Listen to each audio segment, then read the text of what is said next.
Hello, everybody, and welcome back to the Cataclysm of Hyrule campaign.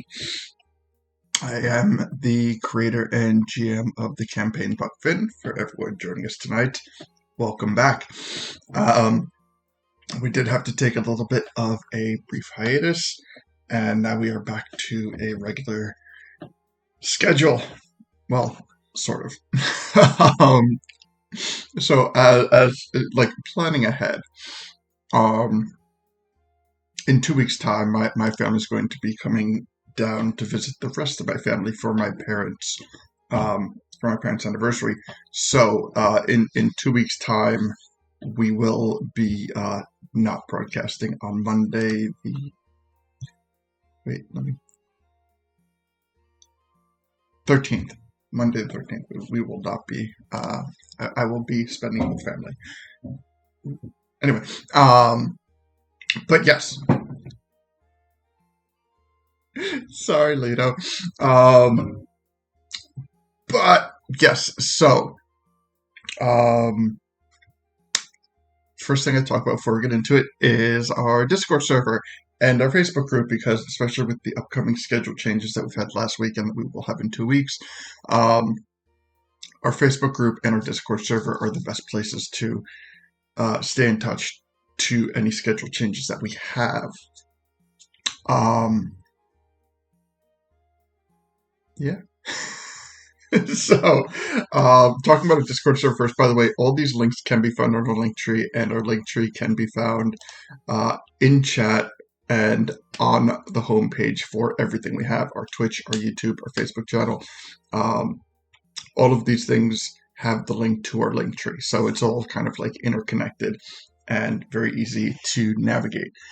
So our Discord server is the place where a lot of communication happens outside of our broadcast. We have chat channels, artwork and meme channels, voting channels, and we try to make it as interactive as possible. It is the easiest way to reach out to us if you have any questions, concerns, or curiosities about the campaign, or just really about anything. If you're like, hey, how do spell slots work? Like, whatever, happy to help. But yes, it is it is the place to be, and I recommend that you check it out. Next, I want to talk about our Facebook group. Our Facebook group is sorry, I'm like adjusting my seat. Our Facebook group, the way that I broadcast here and the way that I play video games, very different posture. So our Facebook group makes event reminders and is another place that, a number of things happen. If you have that's weird to say if you have Facebook, but I'm old. So if you have a Facebook, go check it out. I highly recommend joining it. And lastly, I want to talk about our YouTube channel. Our YouTube channel, this is going to, we have fallen behind a little bit in our uploads to our YouTube channel. And by we, I mean me. So I take absolutely full responsibility for that. However, we currently do have our previous 2 episodes uploaded onto Facebook, but not premiered on Facebook. So, because I didn't want to, since I took some time off this week, I uploaded everything that we have, all of our back episodes, and I scheduled them to be released on Tuesdays. So tomorrow will be the release of our episode from 2 episodes ago. Next Tuesday will be our previous episode, and then the following Tuesday should be this episode, provided I don't fall behind again. Okay, thank you. I'm always so bad with the episode numbers. So, I haven't turned on the player mics yet, but I can still hear Lito my ear reminding me that the episode numbers are 66 being uploaded tomorrow, 67 being uploaded next week, and we are currently in the beginning of episode 68. So we'll get all that going, and just know that we have these uploads ready to go. yeah, so we have been a little bit out of it, a little bit away from the campaign, but before so we'll do kind of like a little bit of a longer recap because there's honestly like a lot of it things going on. So we'll do a little refresher before we get into it. But before we do get into it, I would like to check my Discord. Okay. Um, okay.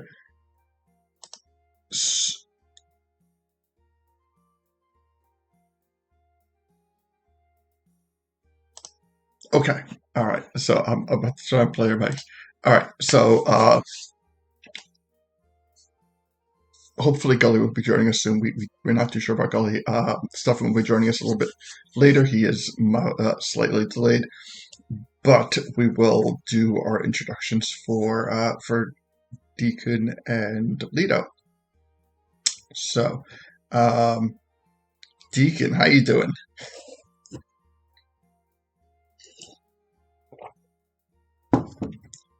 Leto, how you doing? I'm doing good. Glad to hear it. Oh, I didn't know I was muted. Whoops. Oh, sorry about that. All right, we'll get back to Deacon in a sec. But yes, Leto. Yes, Leto, you do manage the Facebook group.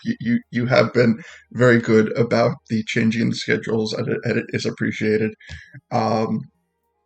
But you are also one of our bigger characters with a plan, and I realize that the double edge of this sword is that we have given you more time to figure out stuff to do. Yes. And a fair amount of it actually just kind of like naturally revolves around the character of Leto. We spent some time back at your beach retreat. We have 2 episodes ago we revisited your sister, Princess Ruto, who is being kept there safe. Stefan mostly talked to her about concerns about what it would be to be a sage and if she would ever want to be a sage and things like that again. And so we got some good perspective on where she's at, but above all else, she is still happy. I think happier, healthier, and still undead. Yeah, for now. For now. The undead condition of Princess Ruto is just one of the many like side things that are in this campaign that I'm personally having a ball with. So yes, so not wanting to revisit her time as a sage, or not wanting to return to spend more time as a sage, I guess I should say. I want to get your take on it, because not only does that kind of that thought opens up other possibilities for things that I know sways in a direction that would that's in line with what Leto is trying to figure out for himself. Most specifically, I would imagine that it helps turn the attention to the political climate of Zora's domain. Yeah, there's a lot going on for Leto due to the fact that now that Stefan wants to become a sage for the Water Temple, we have to get permission from Il, who, thanks to a conversation with Gully and Stefan, Leto has officially figured out that Il really doesn't have a claim to the throne. Right. Because he's an illegitimate heir. Mm-hmm. Absolutely so true. The only 2 people that can rule are his sister, who Il wants to try and kill, and himself. And honestly, I don't know if Leto has it in him to rule. But he has an idea of who he would put in power if it's not Ruto.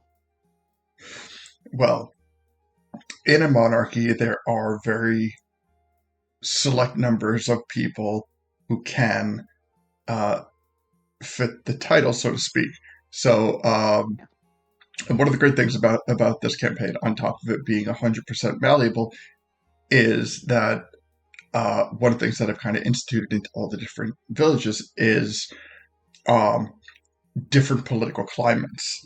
And the funny thing is, and the thing that I've come to realize is, whether or not I intend to, certain things tend to befall certain areas. And the thing that seems to be destined for Zora's domain is political upheaval. And I will say very clearly, like, that was my original conception of Zora's domain, but in the Cataclysm campaign, which is a number of different iterations from the original campaign, like, I have personally dropped that. And just kind of not trying to get away from it, but more trying to provide like an openness. And it seems that the political upheaval has followed Zora's domain in its new iteration. Yeah. So, But yes. It really comes down to the next step of where we're going, because if we have 2 stages that we have to take care of, we'll take care of those before anything else. But the ill issue is going to come to front, and I don't know if Leto's ready to take that on yet. It would be a very big thing, and one of the things is that time can be a very important factor in this thing. And like the way that time, I mean, microspans of times, hours, days, things like that, are more revolving around like rests, short rest, long rest, things like that. But the longer spans of time are measured in different ways. And one of the things about that is there will come a time in this campaign where that opportunity no longer avails itself to do something about certain situations. And that is very true for Zora's domain. So I think it may fall into one of those situations where there might not be an ideal time, but there will always be an opportunity. So I am very excited. Enough about that. You have other people, Stuffins here and Deacon's here, and we can move on. There's a lot of stuff for me to worry about. Let them worry about the littler things that I can try and help and fix with them. Fair. All right. So, circling back around to Deacon. Deacon, how you doing? Hello, it me, Deacon. Me doing okay. Today is a very big day for me, potentially, so very excited to see what happens. Yes. We might be getting into some chaos with the Zora's domain, but we're no stranger to that, so, nothing not to look forward to. Hee. Yes, we have dealt with a lot of big situations, both on and off of broadcast. I mean, we've dealt with characters like Bongo Bongo. We've dealt with creatures that were possessing characters. We have dealt with people like Reginald, who although no longer in the campaign, provided a lot early on when we were doing the prologue. So there was definitely a lot. Yeah, there's definitely a lot going on, and a lot of things can kind of shift depending on choices that are made. But right now, we are definitely in a spot where times are tumultuous. We'll put it that way. Yes, absolutely. Hold on a sec. I just heard like a big crash. We got some bad rain done early today, and I don't think we're going to lose power. But whenever we get like, let's see. Okay, yeah, we're gonna get some rain till about 7 a.m. So I don't think we're going to lose power. I see no reason that we would be losing power. But if something happens, I just got a stark reminder of the bad weather we're having outside today. So yes, I cannot wait to see what is going to happen with Deacon. And I can't wait to get down to it. So welcome, Deacon. And let us jump over to Stuffin. Stuffin, how you doing? Hey there, how's everyone? I feel like rain might be a good thing. Like, I don't know, that smell of fresh rain, feeling of just that water hitting your face. Are you excited about that, Puck? I am super excited. I'm excited for anything that's not snow.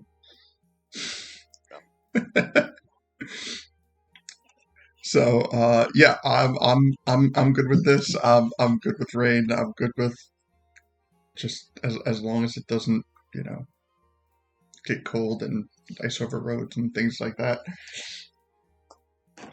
I think just after last session, I'm kind of in this wet and wild mood, is what I'm thinking. Excited for the future. That is true too. I mean, as we stand now, we have Stuffin who is ready to take up the mantle as the water sage. Simply, the only aspect of that missing is the blessing of the Zoran patriarch, who, as of it sits right now, is ill. The character ill. He is in good health, just to not confuse any mashup, mixed words, but yes, the current king's name is ill, but he is of good health. But it is definitely a fun turn of events. The last session we spent a lot of time. We've revisited the water temple. We kind of like took the tour of all the interesting things that happened in the other rooms. One of the things about a sage is that they have the full control to terraform their respective temple any way that they see fit. So we kind of like looked at it as an overarching thing, maybe got some ideas on what's going to happen. Gully, our first sage, the fire sage, he has started to change things in the fire temple and definitely made it his own. So as the story progresses, I am excited to see what happens with both you and other potential sages. Well, we're not there yet. We haven't crossed the finish line. Yes. Do they have a finish line in water races? Or are they just like, I don't know, like when you run a race, you like break the ribbon, right? When you come back to the end. But in a water race, is there a line? Can you draw a line in the water? Yes, with crude oil. Nice. More crude oil in the water. That's the secret. Oh man, this race. Ice. Like the water. Freeze a line of ice. Ice, I guess, but the race is going to be sponsored by BP, so We're gonna light the oil on fire to make it dramatic, like a flaming finish. That sounds fucking awesome, actually. Can we get like little flaming rings out of the water so you guys can like jump through it like dolphins? Excellent. Now that's an acrobatics check. Yes. So yes, that and any, you know what? I remember last session we had some audio difficulties. So we have our shortest session yet. The episode 67 is just a hair, above 2 hours. So Shortest episode yet. So you know what? I am going to just stop rambling and let's get down to it. So as a quick recap, we've talked about what's going on with the temples. We've retouched base with all of our characters. Go like, subscribe, comment, thumbs up, vote, all that cool fun stuff on all of the links on our link tree, and that way you can keep in touch with everything that we have going on. So let me just give a quick check, make sure we are still missing Gully, right? Hi, Gully. Oh, we have Gully. Hi, Gully. Perfect timing. All right. Okay. Teleported in. Yes. So our last introduction for the evening. Gully, how you doing, my friend? Doing very well. Good to be back with the crew. Yes. It has been great. Greatly missed. So, you know what? As a point, I want to before we delve even further. Although it is like this campaign, although it is something that is wonderful and great and a load off, it's like a nice break from reality. Sometimes things happen in life where you just kind of like need a break from various things. I think I had posted where we had a health scare in my family, and although everything is good now, it still was and is taking a bit of a mental toll. So I know that last week I just didn't have the ability to run the campaign. Like everything is fine. I was just completely drained. And that happens sometimes. That happens because that's life. So even though this campaign is, a fun break from things, sometimes things spill over. So there is, it's just the way life is for just about everybody sometimes. So, yes, I want to thank everyone for taking, for being with me as I have had to take these breaks periodically, such as last week. But yeah, it happens. So yes, Gully, happy to see you back. As we are delving further into the campaign, Gully being the first sage, I kind of feel like you have taken like the beginning steps that gathers the information that other potential sages can gain information from, like what it takes, the responsibilities, the pros, the cons, things like that. Ultimately, Learn from my mistakes. I don't readily recall too many mistakes.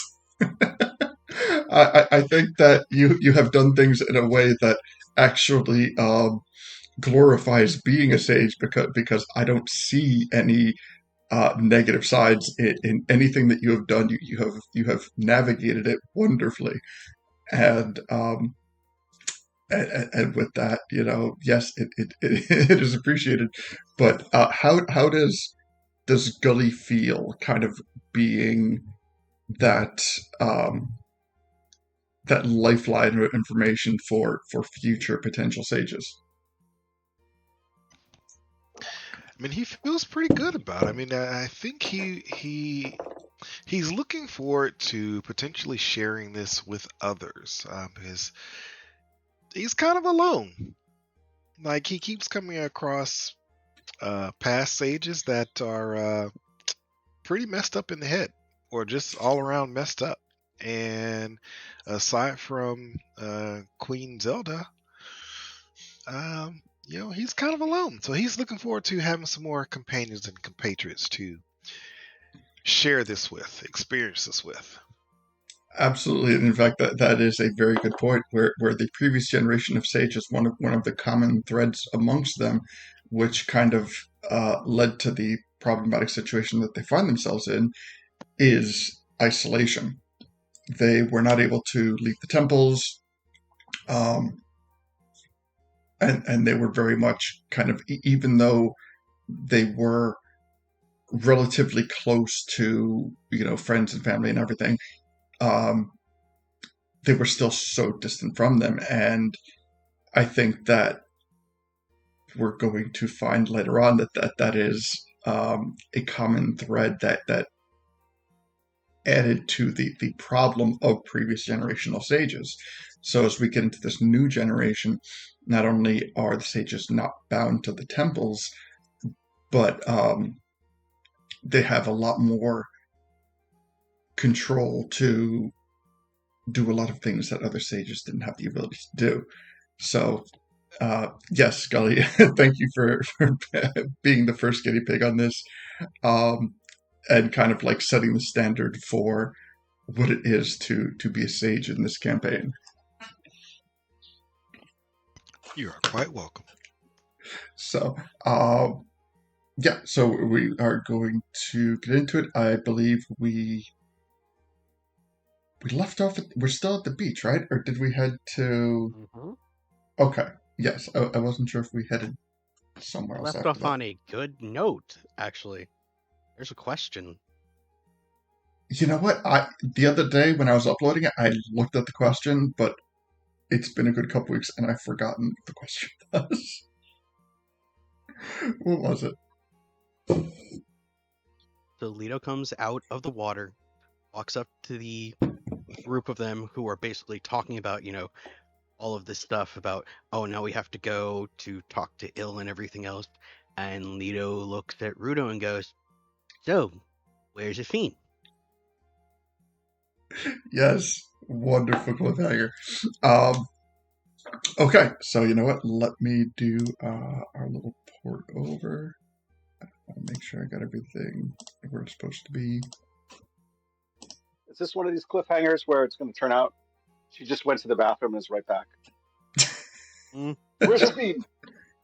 Oh, there she is. Wait, what? The There great we go. thing about being a Zora is that 70% of the world is your bathroom. Yeah, but doesn't it Don't turn know colors that. Well, Sorry, Very Stuffin, what private did you say? people. That's true. Listen, the ocean is a very private place. It's very... why is it like? Isn't pretty much 100% of the world your bathroom if you really want it to be? Yes. Actually, I remember. Do you mind if I tell a gross story real quick? Sure. When I was a kid, I went to the aquarium, My and it was God. one of those like underground aquariums at SeaWorld when we went to Florida. And we were watching like the manatees, and I love manatees. They're really cute. But we went in the underground aquarium where you like watch all the fish around you, like it's in glass. And it's like a completely like a tunnel. And I literally watched a manatee poop and then a fish run up to it and just start eating it. It was like disgusting. And now I'm imagining Zora's in the fucking ocean and it's now disgusting. I don't eat water. I don't drink water. Fish fuck in it, as they say. Mic on. So if we ever see a Zora and there's fish following close behind, Yes. maybe that's a sign. That we is wanna the stay away. secret. That is the secret to the Zoran bottom floor mud that we use to make Zoran steel. It's like the Korok seeds. Anyway, sorry, I'll get off this horrible topic, but No, we should dig into more gross topics. We should go as extreme as we possibly can. exactly. Yeah. Anyway, sorry, I had to share that. Thank you. Let's you for talk going about on what this the adventure with boulders me. are over on Death Mountain, and Yes. then we'll talk about the Gorons eating them. And no, I'm kidding. I am not alluding to the fact that Gorons are into scat. Ugh. Yeah. We don't need more Korok seeds. Korok seeds. Yes. Okay. So, Leto comes in from the water, carrying fish, and simply asks, There's Afine. "Where's the feet?" And Princess Ruto's eyes go little bit wide, and she starts to kind of like shy her head away, like look down and away. And she says,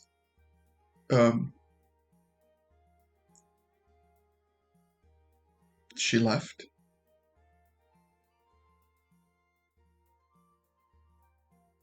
And she'll be back when? Excuse me. Well, she left, some days ago. We may have had a slight disagreement, and words got a little heated, and she said something about needing some air. And she stormed off.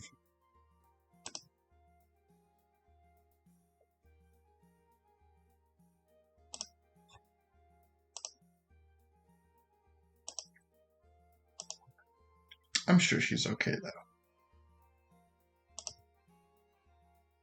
Okay.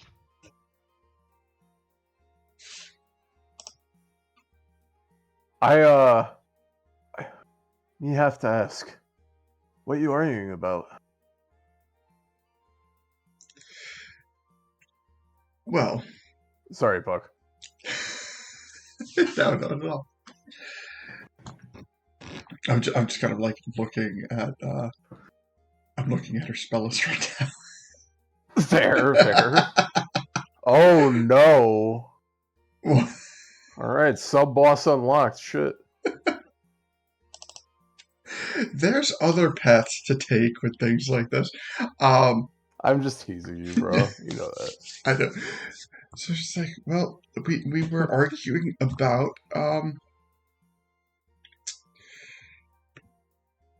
you see, she's very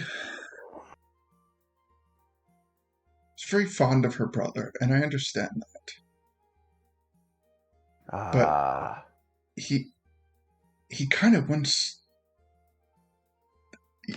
There's you? wanted post. Well, I mean, I'm not going to put words in other people's mouths, but you know, No, I think those are the exact Oh, words. yeah. He wants to kill you. DQ nods. Yeah, I heard him say it too. well, I knew about the wanted posters, but I didn't think he wanted me for a chat.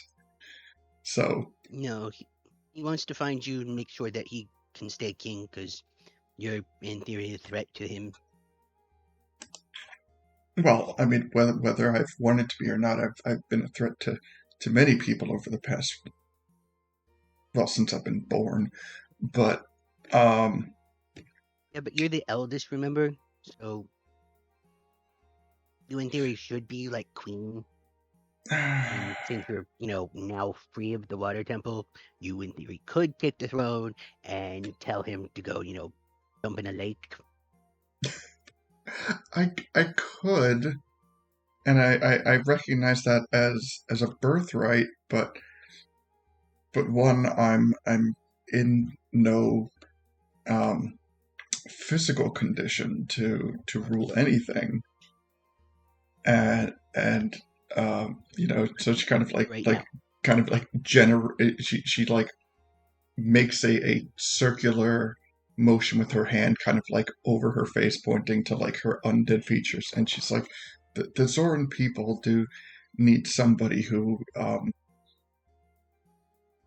has a better, more regal appearance at the very least. But nonetheless, we had an argument. She said that I was only seeing it from my point of view, and I said that she wasn't seeing it from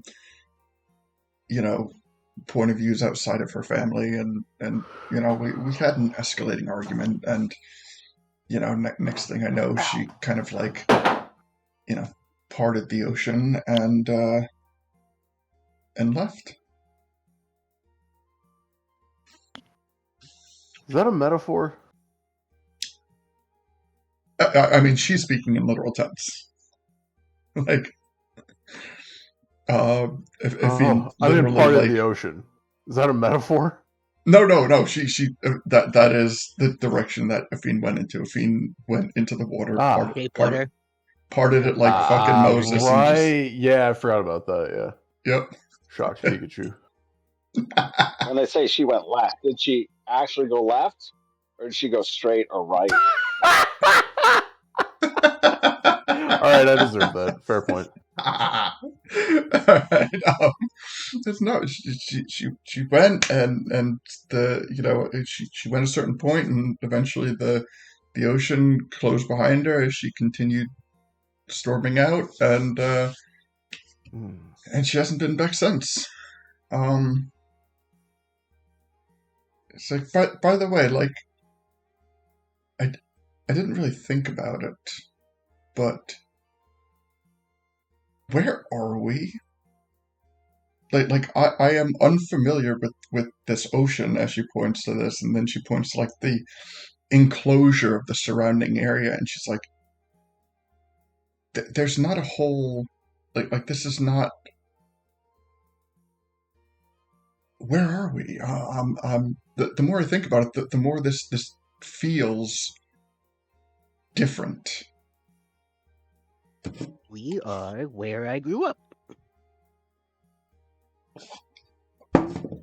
That's not really clarifying, to be honest. So, if you follow the beach long enough, you'll come to the coast, and there is a nice little passage that you go through, and you wind up coming out of a cave that is filled with a lot of moss that leads into Hyrule Field, and from there, it's like a day journey or so. I don't know how many days it took, and then you get to Castletown. That's kind of it. This isn't a metaphor for birth, is it? No? Okay. I just was. That's literally. We're back to the literal. That's literally how we get out of here. Is we follow the shore and then we go through a cave. Not normally. We We normally just teleport, or we, use my ability and we leave that way. We never actually, went the long way. Right. Oh, okay. I do feel the need to point out that coming in and leaving this area every time has been an act of teleportation. Yes. But when you were a child, Yeah. like a baby, that wasn't how you first left, right? You didn't teleport out when you were a baby, did you? Or did you? I really don't Mic remember. off. I just remember growing up here. Hmm. I lived with Marty, and that's about all I knew. Mic on. Didn't really need We much meet more than, Marty? Marty, my, mentor who taught me about, magic and whatnot. He's another Zora. While they're talking, can I kind of like scoot over to Ruto, like one step at a time, Mhm. Okay. I would like to just kind of like in a quiet, like somewhat serious, but like Mic not off. harsh, but just like sincerely. I'd like to ask her, Ruto, have to ask if you're alone here now for a few days. Is this place you want to be still? Or does this just feel like being in the temple again? Mic on. Worried about you. Well, I would be not entirely truthful if I said that I did not notice certain similarities. I do not feel like a prisoner here, but I do question whether or not I'm able to leave of my own free will. But at the same time, if I leave, I'm the aware of ocean. what's out there. There's the ocean. If you want to go, trust me, if you swim around long enough, you'll find at least multiple places that you can, get back to wherever. I heard there are other islands out there. I've never actually really gone that far. I normally stay around like a couple of miles. There's some caves underwater that are cool to go through. Fishing. There's a couple of like dolphins out there that were friendly when I was growing up. Well, I mean, I have done a little bit of swimming, a little bit of exploring, a little bit of hunting, a little bit of seeing, kind of what's in the water as well as what's on the land. But, it's just like, there's just something. Like I'm ill-equipped to, I'm ill-equipped to Yeah.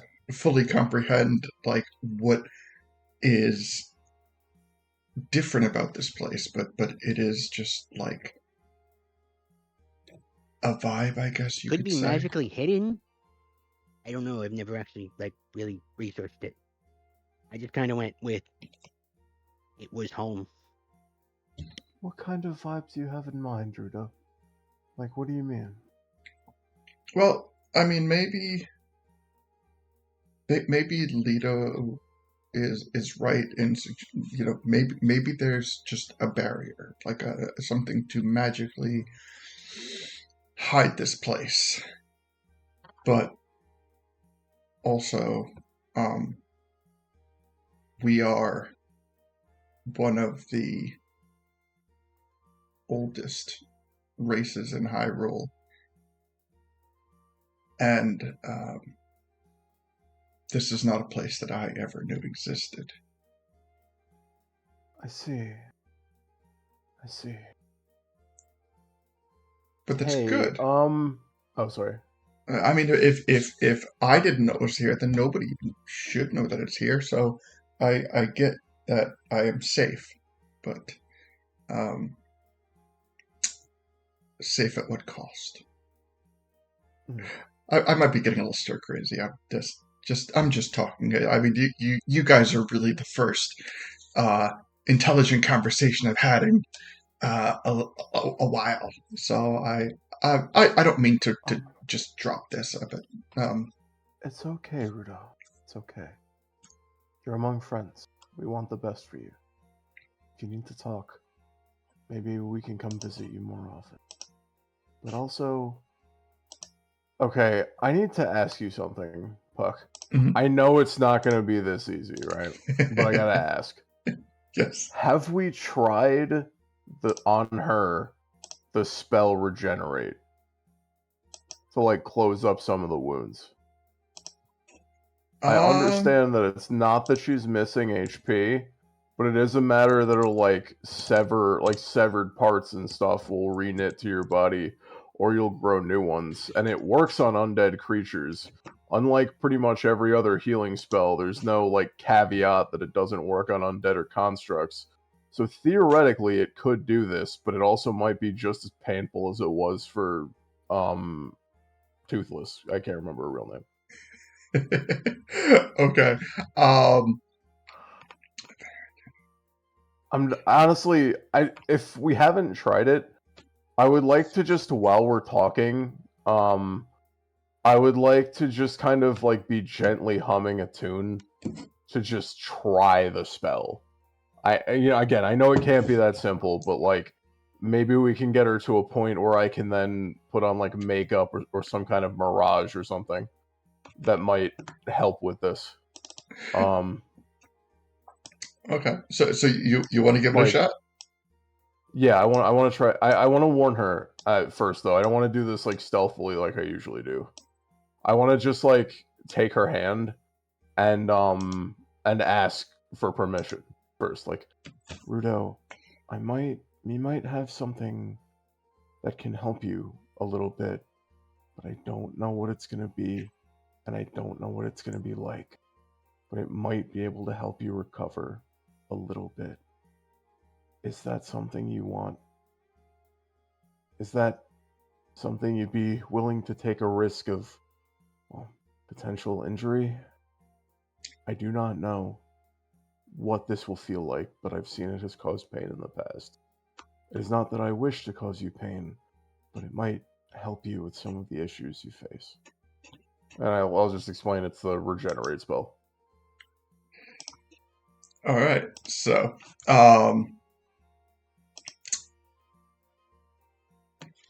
she kind of like puts her like clawed hand to her cheek, and she starts kind of like not scratch, but like rubbing her like pointed fingernail on her chin on one of her open wounds and it looks like she's like giving it some thought. And finally, she kind of like very quickly jabs the nail into an open wound and pulls out this just probably juiciest frickin' maggot you've ever seen in your life.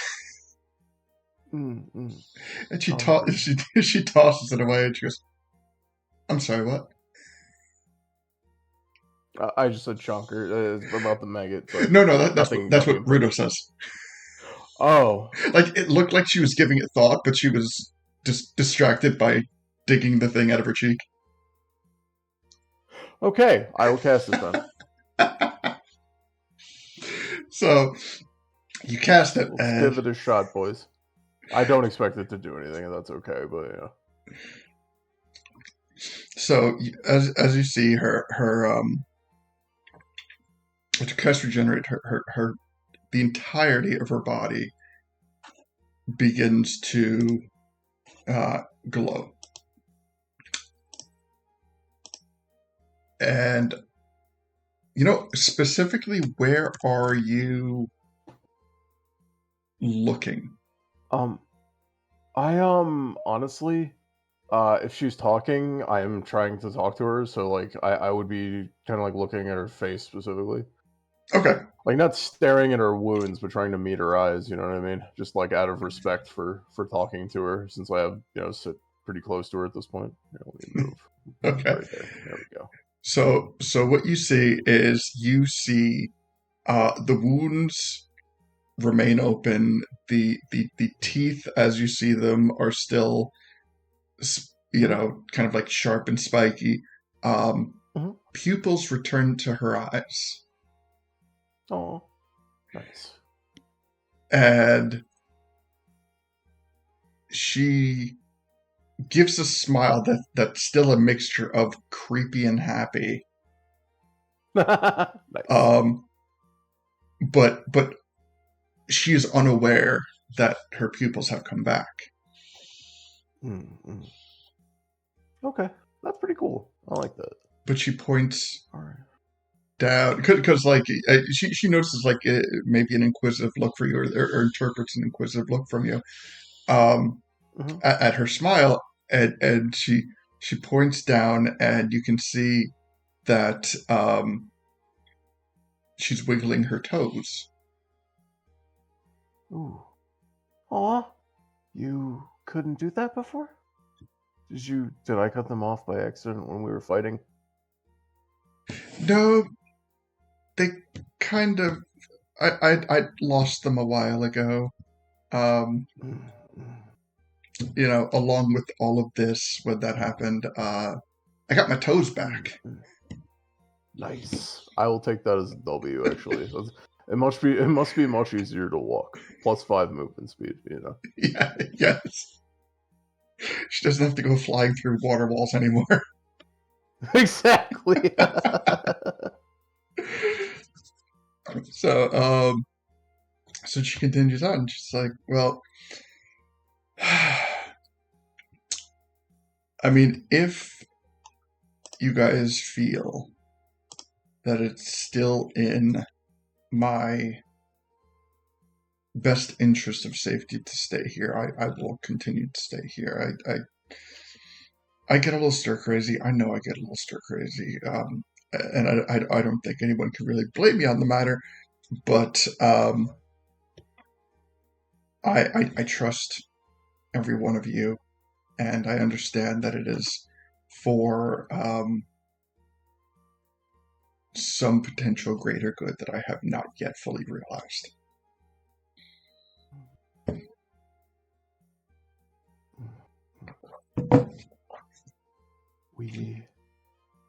I want to help you however I can, Ruto.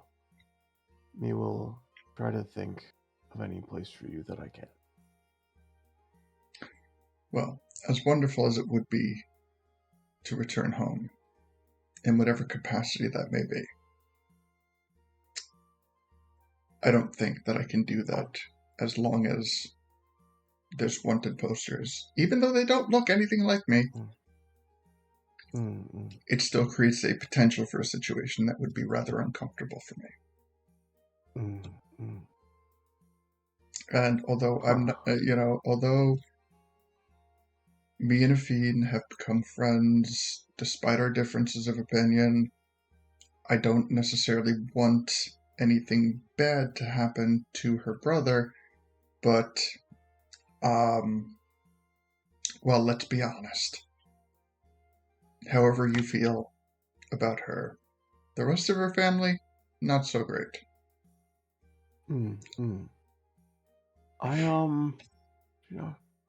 There's a problem with that. Yeah? In theory, Ruto, me and you were also part of her family, I mean her biological family. but still kind of part of it.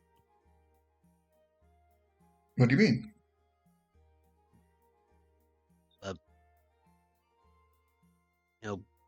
Mom wasn't around and Dad did kind of remarry, but didn't remarry in theory. Because you can't get married to someone who's already married. I don't think he knew that. Well, that's true, but I mean, that's although over the years we have become a blended family. We share nothing with them biologically, and although her mother was, a sweet woman from what I understand, and I've never heard a bad thing or complaint about her mother. Her brother and stories of her father have reached me, and they do raise concern, not only for myself and my well-being, but also for the Zoran people. I've heard that Il is a well-respected king, but he can be well-respected other things besides a king.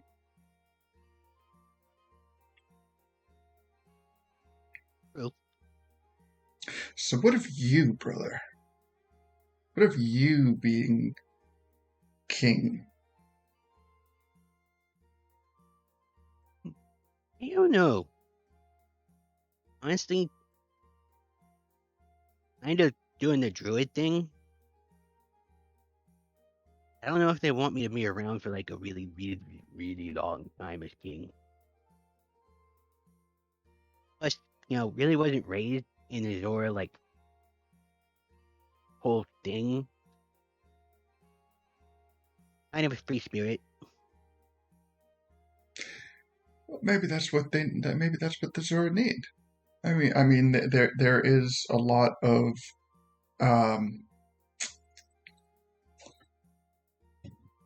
things that come along with the current regime that we have had to fight off political turmoil, potential coups. We have gone to war with other races in historically speaking, like there is a lot going on, and a lot of it kind of boils down to tradition.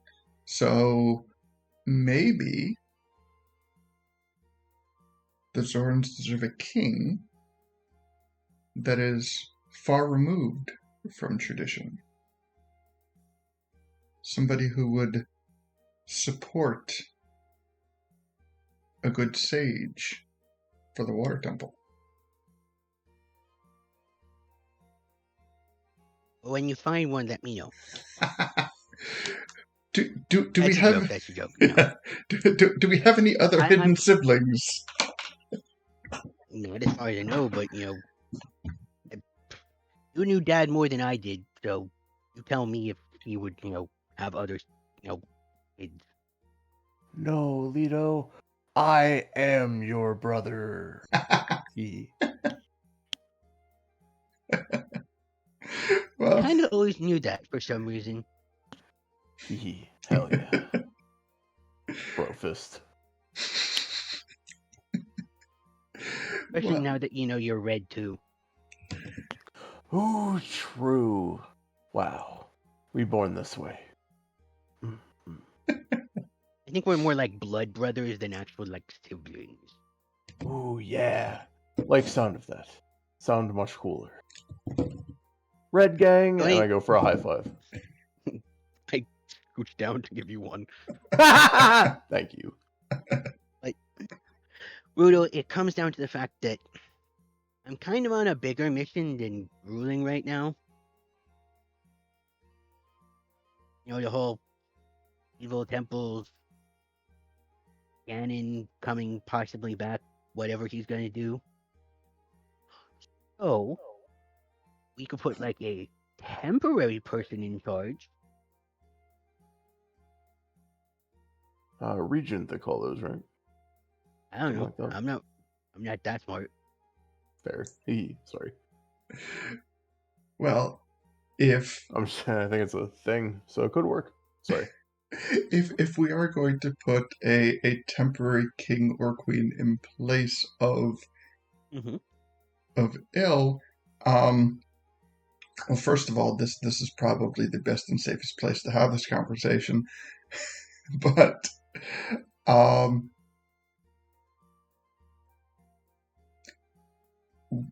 how would we do that? Are we going to?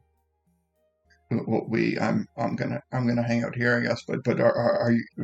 What's the plan? Or do you plan on making his illegitimate claim to the throne public? Do you plan on something a little bit more nefarious? Like what? How has the plan unfurled itself so far? So, plan so far is, and Lita will just look dumbfounded. Mood, honestly. I'm working on that.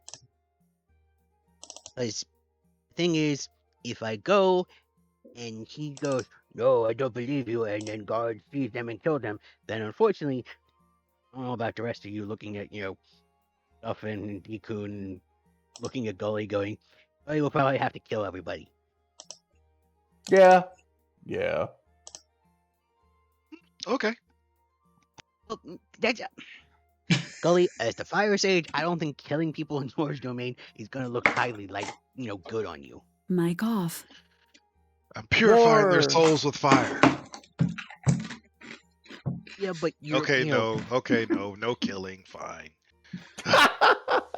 I'm just going with the fact that I have to come up with a plan Mic of what on. exactly we need to do, because I'm kind of thinking we need to take care of his dad first, Mm-mm.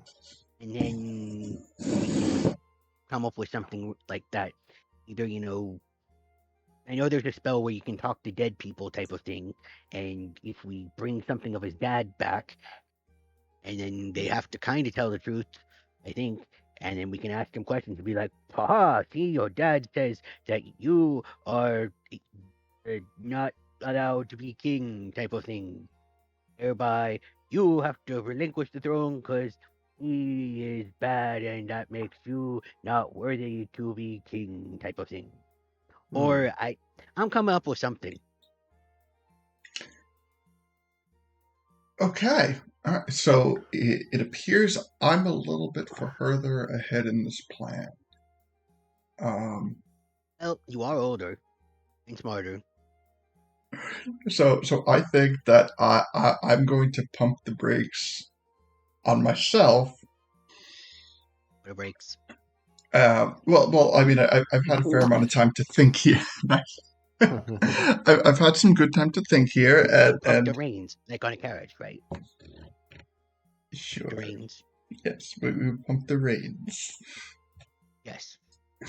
Um, I don't know what brakes are, and they don't exist in this world as far as I know.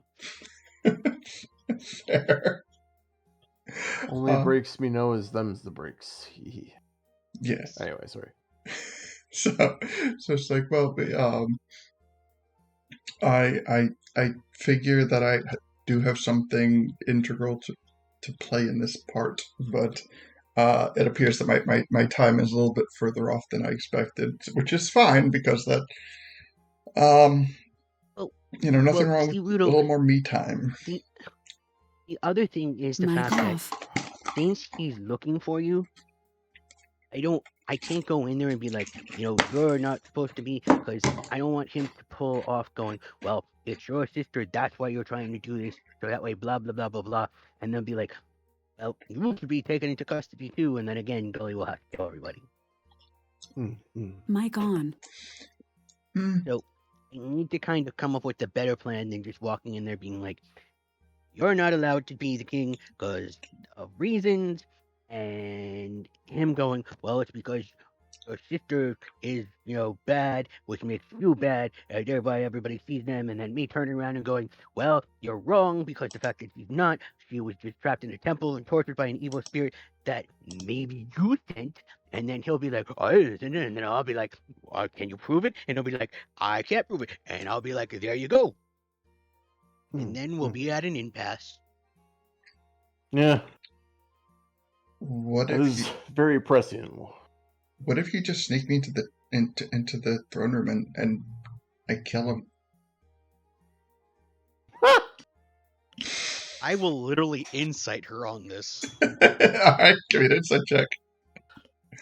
I want to know if she's that kind of person. That's a 26. 26. She's not entirely serious, but she is of a. She would be more on board if other people were on board. Like she's not going to persuade the party to break her into the throne room and attempt a coup. But if other people were on board, she might be on board too. The only downside is nothing has really been planned beyond that. Honestly, So- Ruto, if we're going to have someone take care of him, I actually know a person that could probably do it.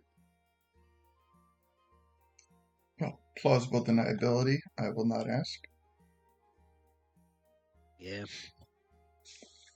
Kind of like everywhere in Zora's domain, so pretty sure I can find them, and if I have a good enough reason, they'll do it for me. Have I ever heard of this? You know this person. I use my telepathic link, and I ask him, Nanta Kodawa? I'll give you it. Her person's name starts with an A, and their last name is Zark. Oh, okay. Oh, shit! Yeah! Nice, okay. I follow now. Thank you. Is it Afine Zark? No. For all those people that don't know, there's a character named Arya Zark, i.e., like that person from that one show about thrones, who is very good at hiding and taking care of things, and she tends to pop up randomly. It's true, she does. She has in the Anybody Cataclysm that could campaign. do it.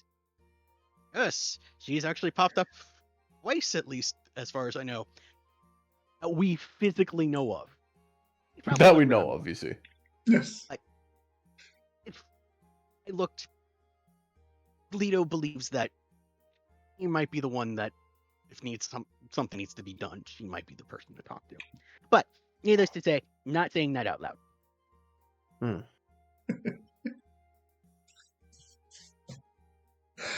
So, okay, sorry.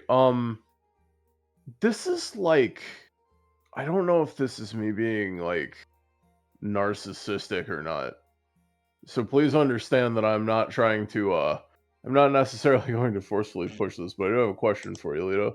If you, so obviously, Deacon has the obsession with Kakariko, but I was thinking about something, which is if she needs to get more access to people, like,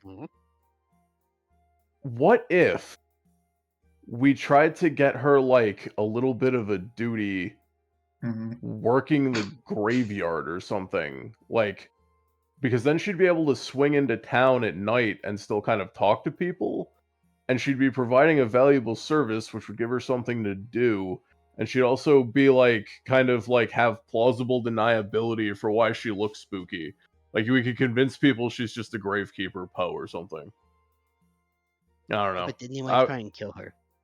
That's true. Yeah, I guess if they have the wanted posters reaching Kakariko, we're kind of fucked. I have no idea if they are or not. There's two places that I can come up with that if Ruto, you really don't want to be here, that you might be able to be okay with. Actually, you know what? Oh, sorry, I didn't mean to interrupt. Oh, Ruto, do you want to know the two places? Yeah. So one, this is the far one. This is the one that probably won't work. We could always ask Queen Zelda. Could probably take you in and, maybe keep you safe, but she's kind of stuck in her castle. And that means you're kind of under house arrest type of thing.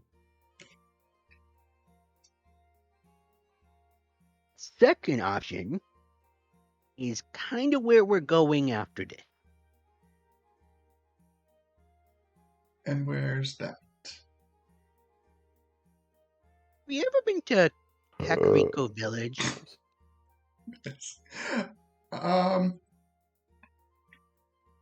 No, I can't say that I have. Well, they had, the Lost Woods that stops most people from getting into it. And we just kind of set free one of the other sages.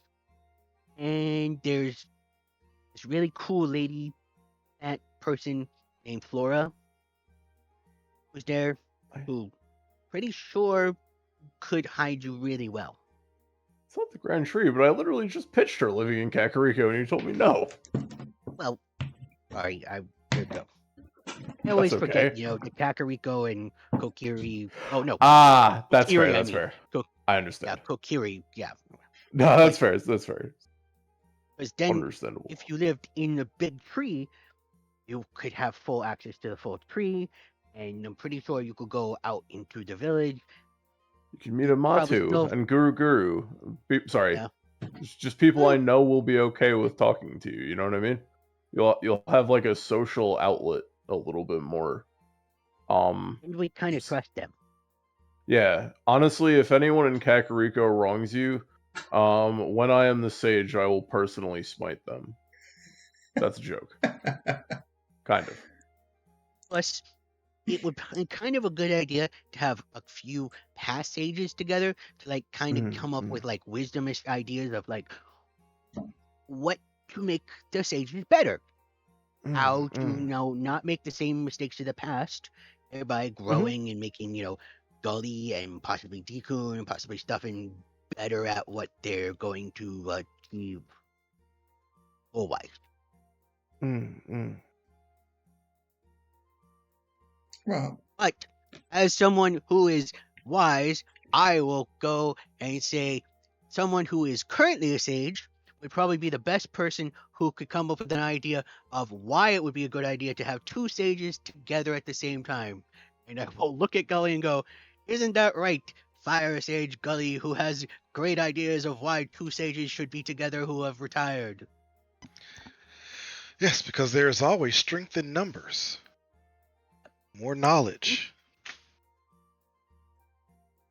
Yeah. Two former sages together, that's an awesome thing. United we stand, chimes in Deacon. Plus, haven't been there before, and take it as like a holiday. Even if you don't like being there, we could probably find someplace else. Like, Again, a lot of protection, cool people, and there's lots of like plants and stuff. So that means I can get back to you real quick. Mm-hmm. Yeah. If you ever need something, we'll get you like a potion of sending, so you can call for Leto, and we'll be there in about 10 seconds. Oh, sorry, 12 seconds. I forget. Well, actually, with my spell, 6 seconds. Oh shit. Yeah. Okay. Perfect. Yeah, we'd be there in 6 seconds. Sorry, I forget how to count sometimes. Well, Again, Hey, this Bill? is. Go ahead. Sorry, Duffin. Yeah. I'm listening to all your plans, and I'm just a little. Man, it sounds a little sort of manipulative and dangerous. And it's like maybe the Gully's the person to ask about this, but like, is this the kind of plans that like someone who's going to be a sage or who is a sage would really embrace?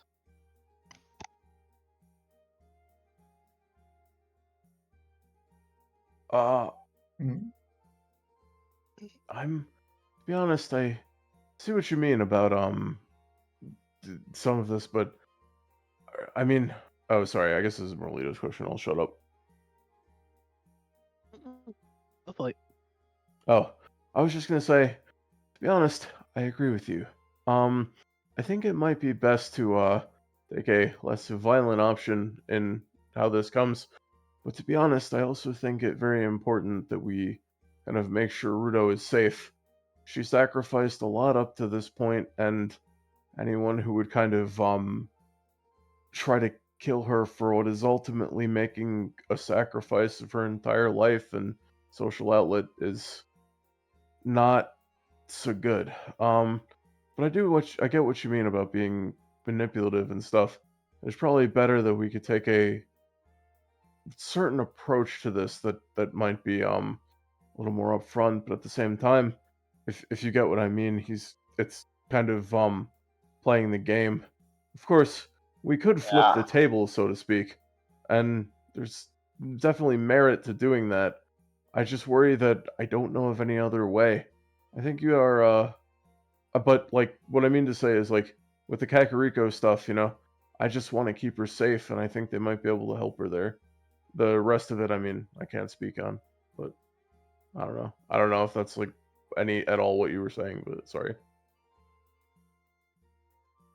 Maybe the greater good means that sometimes not every little thing that you do is like the Well, goodest thing you can do. if Uh, you can, if you don't mind me asking stuff, and I don't want you to be uncomfortable with this, what are your concerns? If that's okay.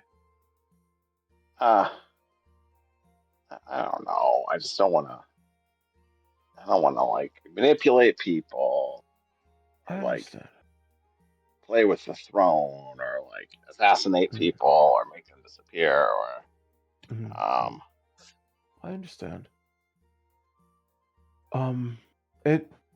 I fear that if we take some of these tactics, we might be just as bad as the Xanisters and Zarks we once sought out to protect the city from, if that makes sense. I understand that there's rightfulness here, but moderation might be the better way to go about this. There are definitely I legal. Sorry. I trust Leto and I trust Gully a lot too. Leto's obviously been thinking about this for a long time. He knows Mhm. everybody. That's And true. Gully knows the mantle of leadership and what it requires and how to build cults, for example, and attract worshippers. Mm. Look, the thing is, I just. I I'm sorry, I didn't. Oh, Gully knows man. how to take individuals and turn them into cultists, and then turn them into worshippers and build a church out of cultists. I don't want to imply that they're still cultists anymore or anything. I think he's moved beyond that. It's a proper religion now. Excellent. Um, but I just, I definitely understand. Sorry, I'll stop talking. I've probably said my piece. I don't want to. Sorry, I don't want to take time from you guys. No, dude, you're good. Thanks. Um, well, Wait. I wanna. Now, dude, you're good. I like that. I'm gonna try that again. Now, dude, you're good. I like that. Like that's something you can say to a follower, and like That is kind affirmation, baby. Yeah, of good. dude, you're good. That is kind of nice, actually. I do like that. I do enjoy hearing that. I'm not gonna lie.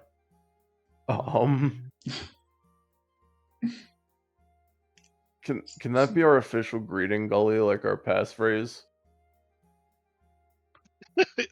Like Yeah, when they from want to here get on in. out, yes, yeah. We'll go Excellent. with it. Like I just imagine it being like when you try to like open a door, somebody's like, "What's the password?" It's just like, "Nah, dude, you're good." Maybe And that's then your they party. let us in through the door. Oh, I love it. You're looking for an in-person group. You can be like, dudes, you're good. Hell yeah, I love that. I unironically love that. So unbelievably random, but yeah, I like it. I like it. It's kind of fun. That's nice. Anyway, Lito, I definitely want to hear what your thoughts on this are. I'm not trying to, curb what you're saying, and I want to take action about this because I care about Ruto, and I think we all do at this point. And I just want to know, like, if this has helped you think of anything at all in any direction, whether it's made you more sure of what you want to do or open any other opportunities, Lito. This is very important, and it makes you a very important person. Zora's domain is kind of counting on you to. Sorry, I guess I shouldn't be stacking on the pressure, but like, I mean, that's the break, right? You are, you have the ability to do the most good that this place has ever seen, and you've already started on that. They just don't know it yet.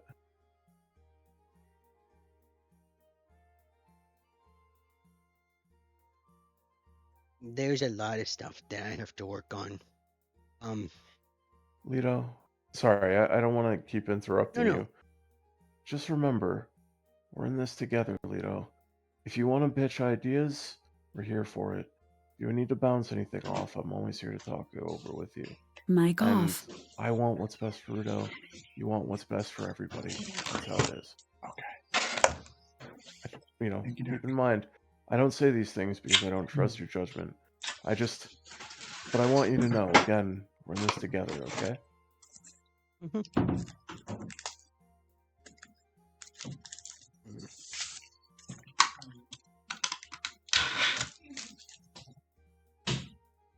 Mic on.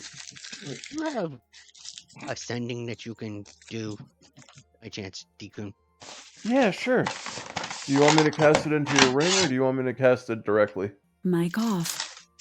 Let's see if I even have space in my ring. Fair. Where is my ring? I'll call from church. Where is it? Yeah, we haven't touched on those in a minute, huh? Oh, I just have one spell in there. Cool. Swag. What level All right. ascending? 3. Yeah, I can't put it in the ring then. Oh, fair. How many spaces you got? 2. Ah, bitch. That's rough. It's fine. Okay. So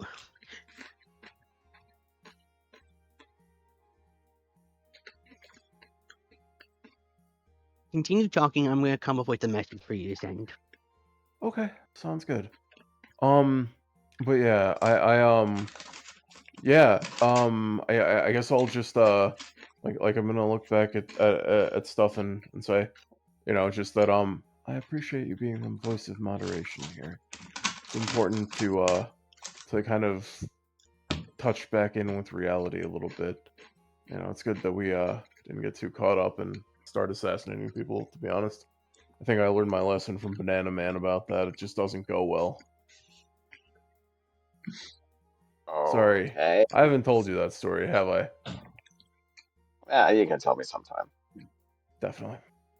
Tonight you can share that Banana Man story. Mm-hmm.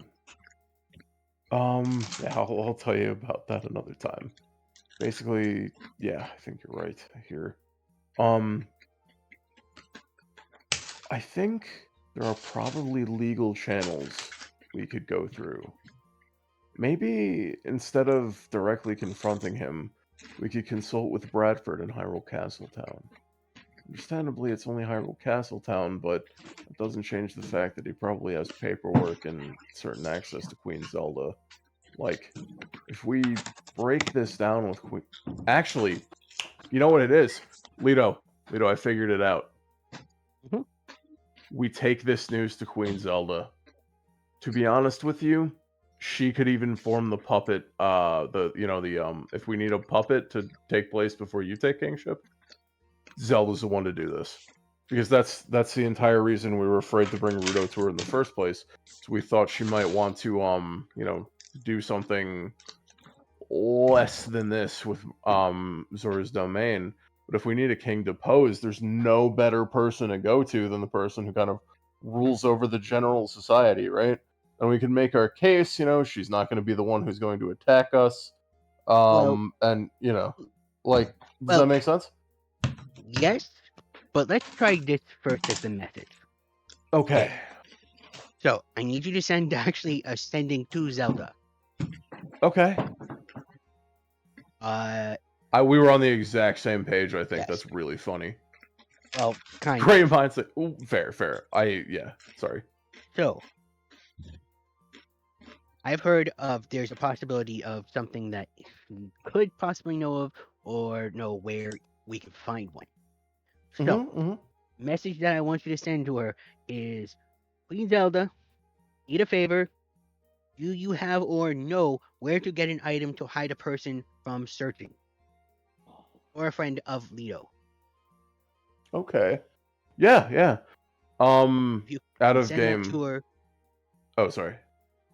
Sorry, Out of please. game, basically, it's the Amulet of proof against detection of location. yes, because if we can Perfect. put that on Ruto, and once we leave here, might Yeah. actually be a anti-scrying zone. True. Yeah, blocks the. Yeah, that's perfect. Actually, that's good. I like that. Yeah. Mic on. If I'm correct, that's 25 words exactly. Okay, Yeah. works for me. I would like to. What time of day is it? Okay, cool. I'd like to send that message that he stated. Oh, okay. Queen Zelda, Sent it to you I in need a Discord, favor. so that way you can. Do you have or know where to get an item that will hide a person from searching for a friend of Leto?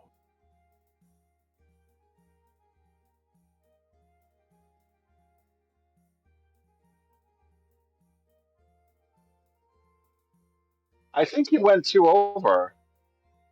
Did I? Okay, then I'll Yeah. just say for a friend, and we'll leave out the For a Leto part. friend. Sorry. Maybe I'm counting in my head, so No, that's okay. I probably fucked it up. I know I added an extra word in there myself, so yeah. it doesn't really matter.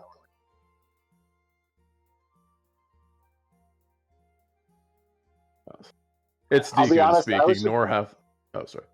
I was just hoping it would like split in a funny spot. Fair.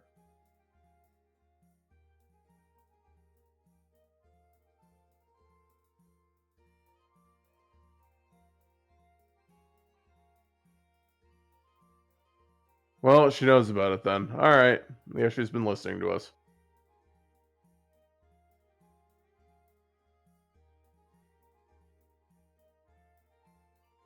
I don't recall that at all.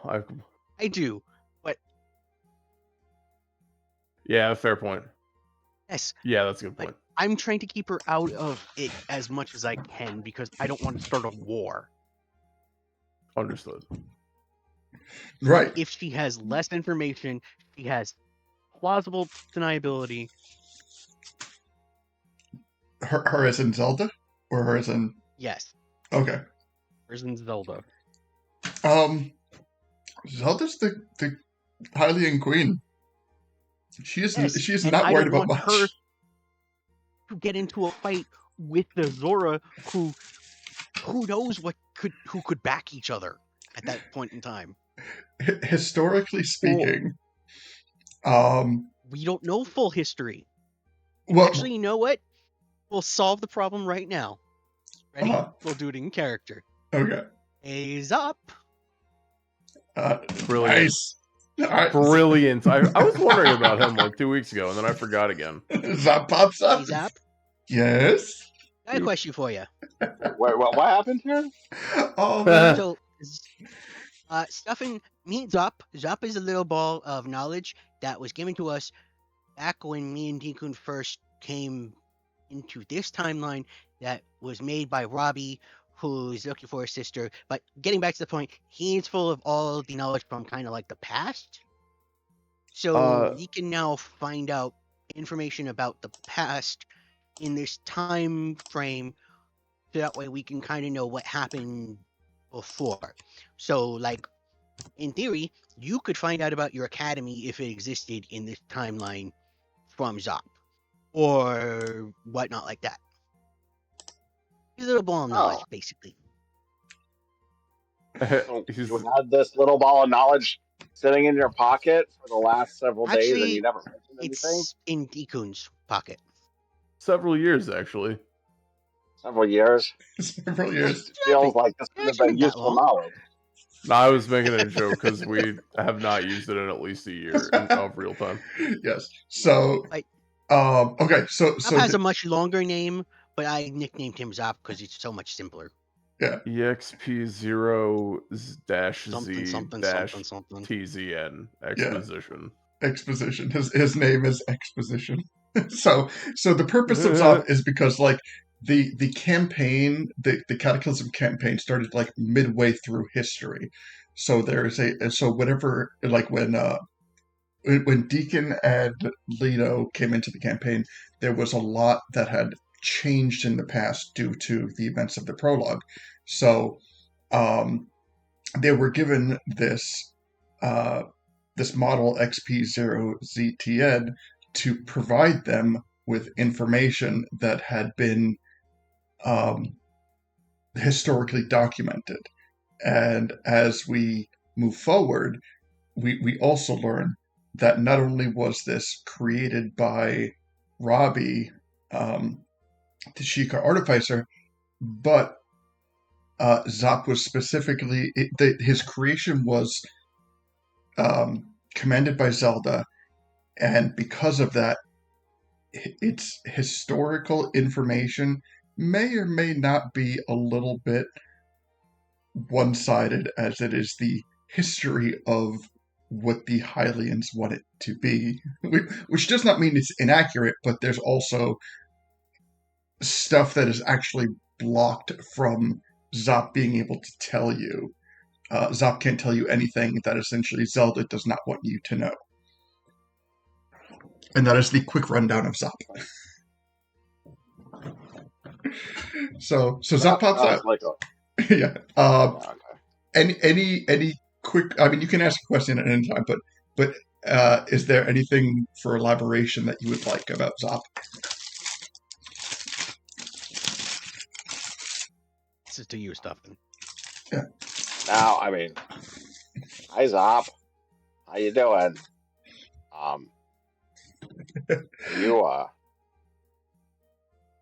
Do you feel like you're an open-minded robot, or are you a robot with a very specific perspective? Are you a robot? You're just a ball of knowledge. Well, the equivalent of my mind would be my hard drive, and I can assure you my hard drive is fully enclosed within myself. It is not open or exposed to anything. So if we want a truly unbiased perspective from you, what should we do? I will give you any information that is at my disposal. My particular experience specialty is in historical documentation. Kind of think of me as like a floating almanac of sorts. Who's the person like that you love most in the world? Oh, I am not. I am incapable of love, as I am a mechanical construct. I possess. Who's the most important person in the history of the world? Queen Zelda. Okay. What makes you confident that she is the most important person? Because I have been programmed to believe that. Yeah, that's my only issue. But I like Zelda, so we'll roll with it. Well, it's also, if we really, really, really, really, really need to figure it out, we can always go visit the people that are attached. Yeah. Or if I don't Mic know, off. as a jeweler or whatnot like that, as sorcerer, wizard, whatever the hell you are, you might have some kind of like magical ability, like tinker with things and like figure out how to like hack. Oh yeah. By the way, I'm like an onion. I'm layered, and yeah, I Mic smell a on. little like onion because I always carry sandwiches around. Oh, also, Zop at the moment can't really collect new data per se, but we can upgrade him with Robbie if we have enough money. Oh, That is not entirely correct. Well, As you can get as some information, but you only have so much space before you're full. yes. However, as per my protocol, I also am aware of things happening around me. Only until you're full. Well, yes, but at this point, I'm currently approximately 43% full. Memory storage is not an immediate concern. But needless to say, so, Zop, Yes. question for you. First and foremost, if something were to happen between, like, let's say, Azora and Hyrule itself, who would probably be on the side of each group? Would the Ruto go with Zora, or would the Ruto go with, Zelda? Would the Gorons go with Zelda, or would they go with the Hyruleans, or would they go with the Ruto, whoever goes, whatever? We don't know that. So, any insight on that? There's currently a peacekeeping accord specifically between the Hylians, the Zora, and the Goron. However, due to fairly frequent changes in the patriarchy of specifically Zora's domain and the Gorons, there is not a large amount of hope or anticipation that this peace treaty would hold if things started to go sour. But to answer or elaborate on the question as best as I can, to my knowledge, there are currently no other treaties or accords where it plans for something like this.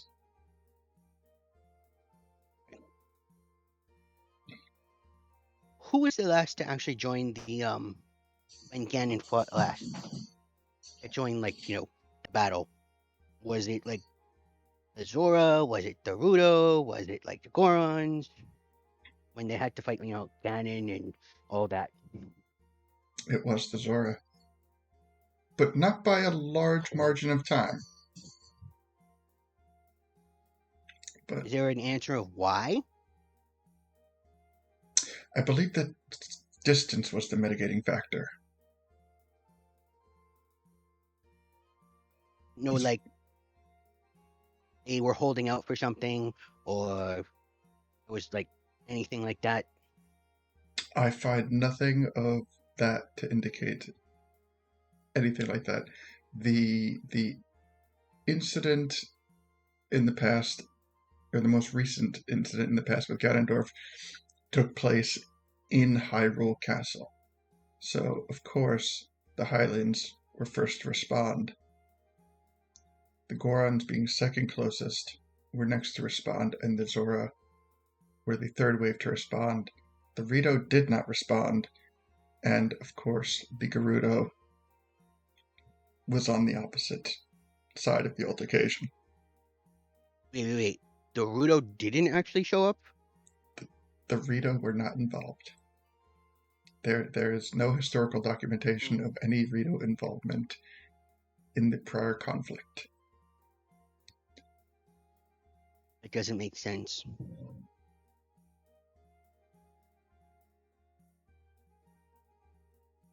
You know we're talking about the bird Even people, right? after, yes, Okay. that doesn't make sense because I specifically left information with Zelda That way she would get them to be involved. You So found it another didn't way? work. So me and Deacon were able to like go through time, blah blah blah blah blah blah blah. And I left a diary kind of thing with Zelda when she was a kid Mhm. to make sure that she would include Dorito, yes, Dorito. That way they would feel like they belonged. And if they Mhm. didn't join,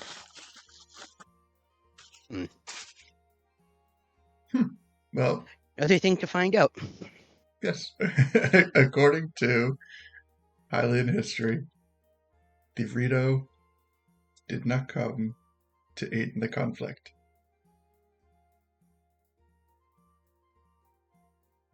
However, Is there a reason why? Like, were they doing something else that was reported? the Rito tend to be a physically reclusive race. If there was any type of refusal to participate, I'm sure that would be documented. However, there's no documentation of Rito presence during the conflict in Hyrule Castle. Okay.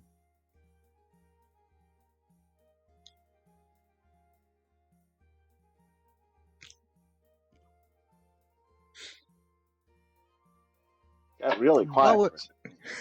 yes, there's a lot of questions. So, while we're at it, do you have any record of people starting to realize that the great sages, great fairies, all of a sudden started disappearing by chance? I have no information pertaining to that. If you have information, I could input it and process it and maybe help you with a conclusion.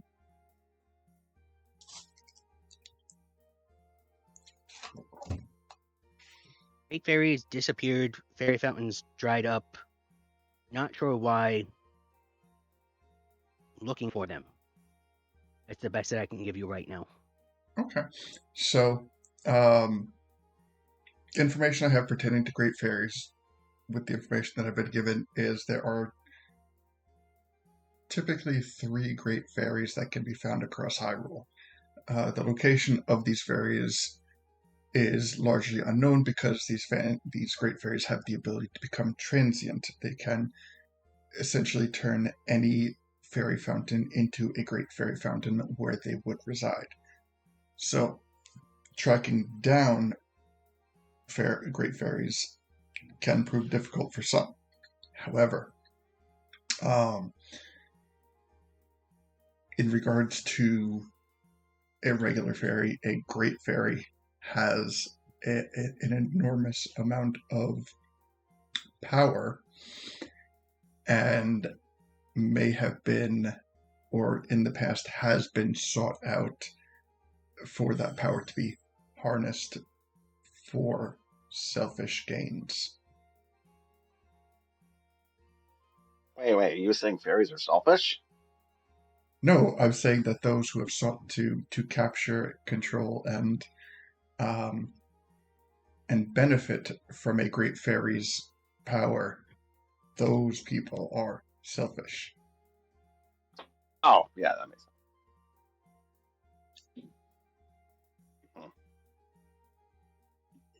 Well, I don't know. How can a great fairy protect itself from people like that? Great fairies are not helpless creatures. In fact, they are protectors of fairies. So, capturing a great fairy is no easy or small task, but that does not mean that it is impossible. If you're telling me that there are 3 great fairies that are missing, that in itself would be an unprecedented thing. Usually one maybe there's been an instance in history, maybe one or two instances where two great fairies have been temporarily kidnapped, but to kidnap all three is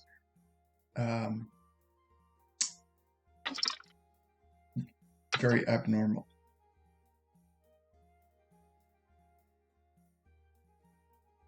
Huh. Can I ask him a question? That's what he's there for. Fair. Literally his Are function. all... I mean, fair play in that. Are all of the great fairies female presenting? There's a part of me that's like, has Reginald been a great fairy this entire time, or some kind of insane shit like that? I don't know. I'm just curious. Well, like, do we have any idea what they look like? I was more of a joke, but like, like genuinely, I'm kind of wondering, like, is this a thing where like maybe their powers were stolen and they're like wandering around like by Rova? You know what I mean? It's kind of like what happened to Katagi, you know? Okay, so as he replies, he states, he says, although typically speaking, fairies are female presenting. They tend to have female physical traits. The actual gender of a fairy can be not as straightforward. Fairies have the ability to disguise themselves, and in doing so have the ability to change their physical appearance. Now, when presented with a non-confrontational environment, fairies will often take a physical form that brings a positive atmosphere to those around them. So, he doesn't have any, like, there's no way he can, like, tell us, because Deacon wouldn't see him, he's only seen, like, and based on, like, the pictures I've seen from the games, Hyrule writing is kind of very stylized with their images, so, yeah, I guess I was just wondering, like, maybe they have, I don't know, no memories and they're wandering around or something like that. Like, we have no inkling as to what has happened to them aside from that cage. Correct. So can I ask, like, is there any, like, force powerful enough to really capture and contain a great fairy? Like, does he know anything about those types of cages? What type of magic it would take? Like, do you know what I mean? Like, does he know any, like, evil that would be chasing them down? Sorry, that's a lot of rapid fire questions. Let me file that down a little bit. Okay, so question number 1: how, like, what beings in history, in like recorded history, are known to be powerful enough to overpower a great fairy that we know of? Like, is there anything? Yes. I just don't really know what scale we're up. Okay. Unfortunately, I do not have the ability to convey that information of specific individuals. Ah, right. Forgot about that. Okay. Yeah. Well, fair enough. We'll figure it out at some point.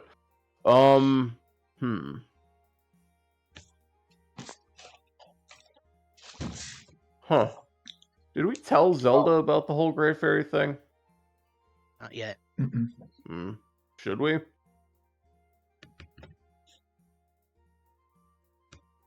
Since we're probably going there, you know what I mean? Mic off. What do you guys think?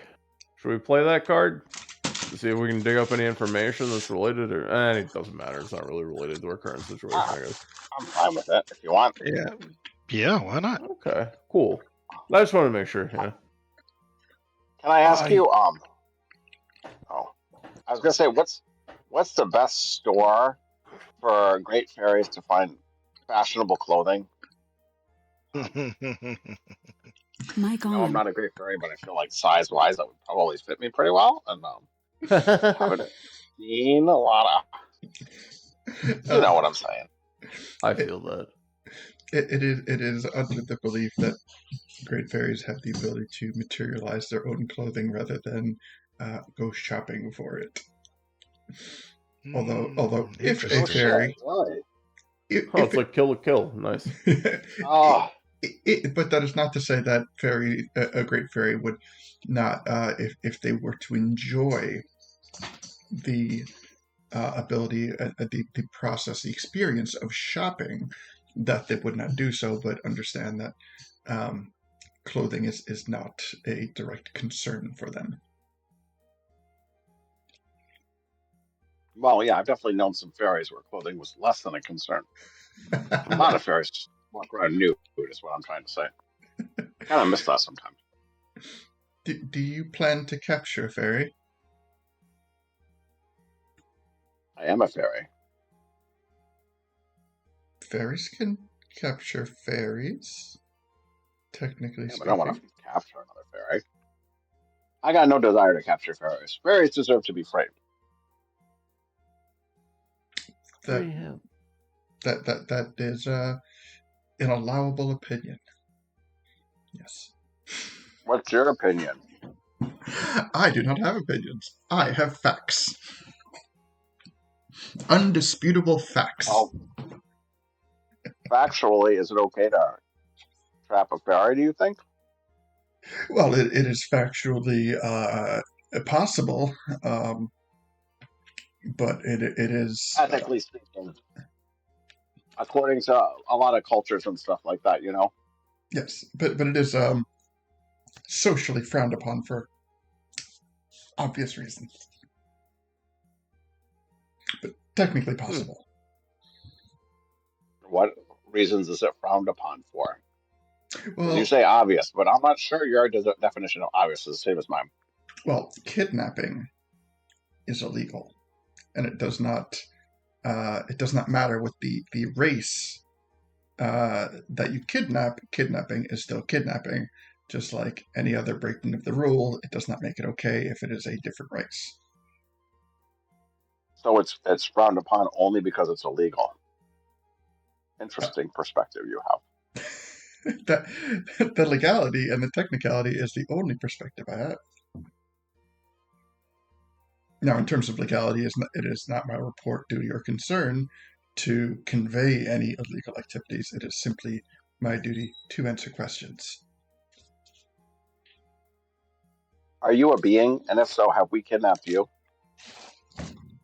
I am not a being. I am a construct.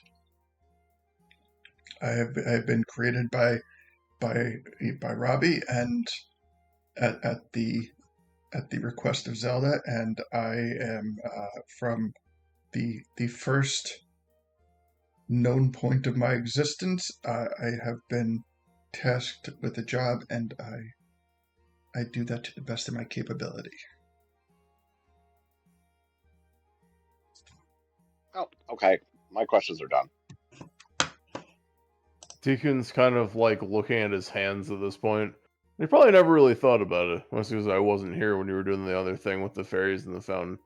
Well, you know, I got back at like the last 5 minutes. Anyway, yeah, we've just been like doing the same thing as what happened to the Great Fairies, but on a smaller scale. It's actually is kind of fucked up, actually. It's like, on the other hand, I also wouldn't be alive if I didn't carry fairies around, so there is that too.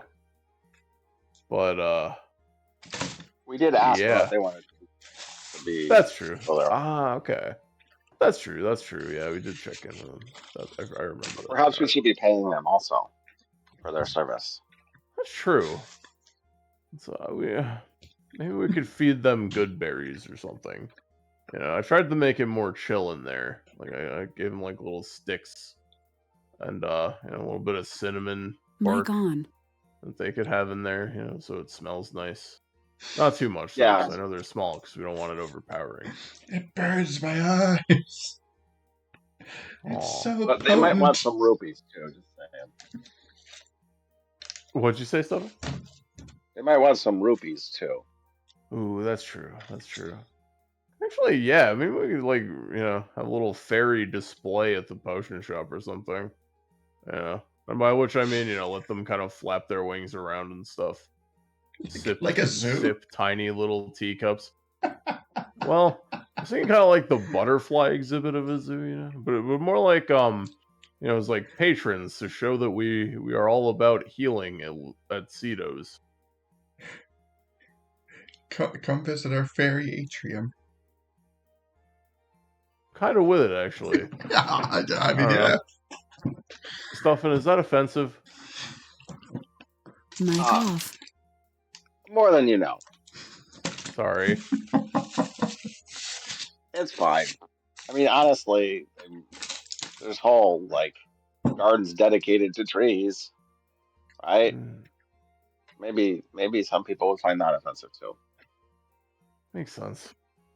Oh well, we'll carry them with us, and maybe we will find that. I mean, I'll be actually, yeah. Next time I have to release one, I'll give it a little chunk of change. Give it a nice little tiny purple rupee. Anyway. Mic on. Purple rupee, that's generous.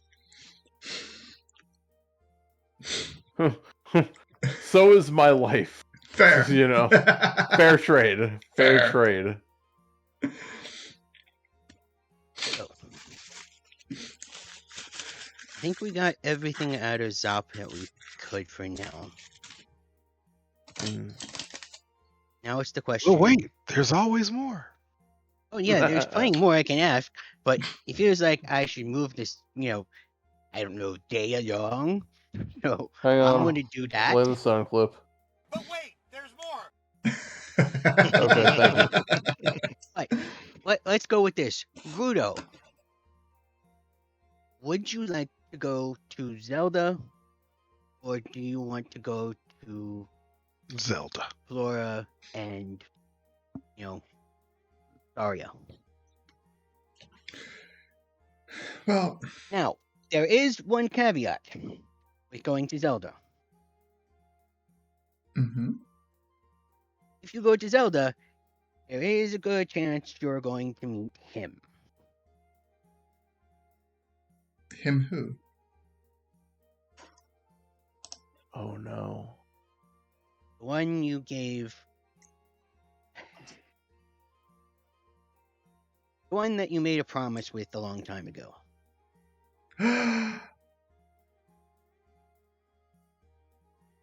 My betrothed?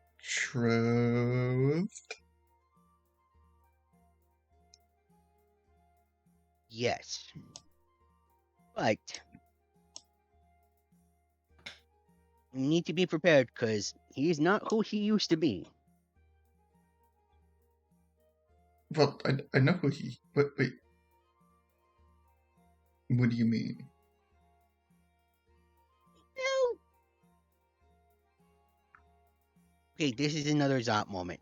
Zop, would you like to go into an explanation of why possibly you know of that the one known as Crow now is like he is instead of being Link anymore? Information, so that way Ruto can make a decision before he goes and tries to, get back with him, and he's like, I'm a totally different person. I was a kid back then, type of thing, and I have a terrible edgelord past. Well, Crow, who has always been Crow, and who was Link, but is now no longer Link, could potentially be Link again. But without the existence of Ganon, then there is no Link to be had. So Crow is a nice, brave, valiant warrior who saved Hyrule from Ganon many years ago. Since then, however, he has been known to be a little bit reclusive. But all my files say that he is an A-OK swell guy. Now that is Princess or Queen Zelda's talking. So, needless to say, he's definitely probably not the same attitude type person that you got betrothed to. just put it that way. So I know your expectations are up here, and Weedle raises his hand like above his head. You might want to make them more like this high, and I put it above Dekun's head.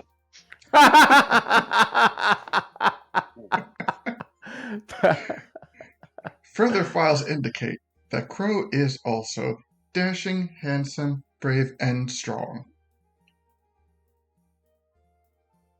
He definitely doesn't float my boat. Put it that way. And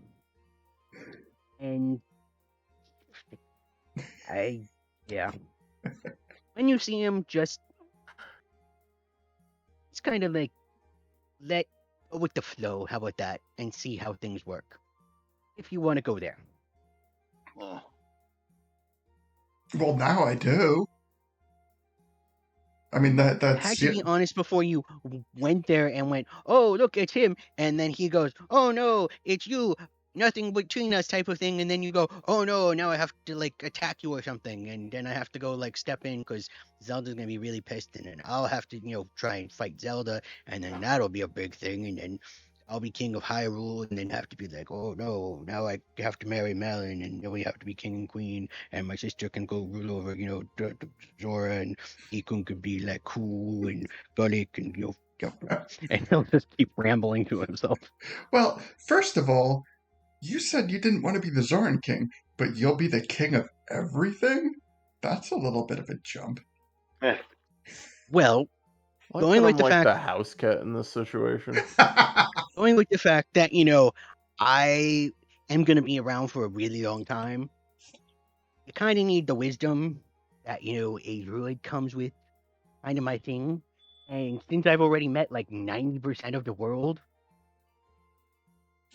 I kind of fit. So you're really smart and you're really wise. One of those is true.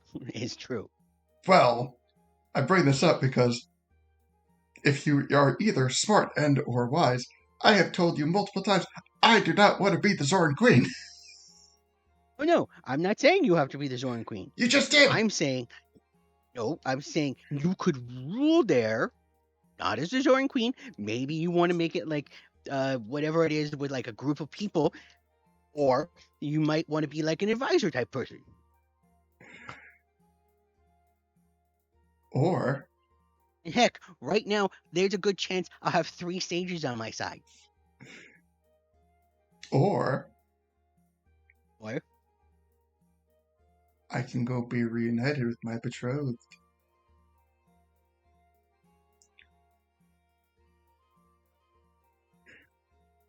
I'm just saying. Creepy toothy smile like widens across the face. I'm just putting it out there. I ship it. What happens? What happens if he says no?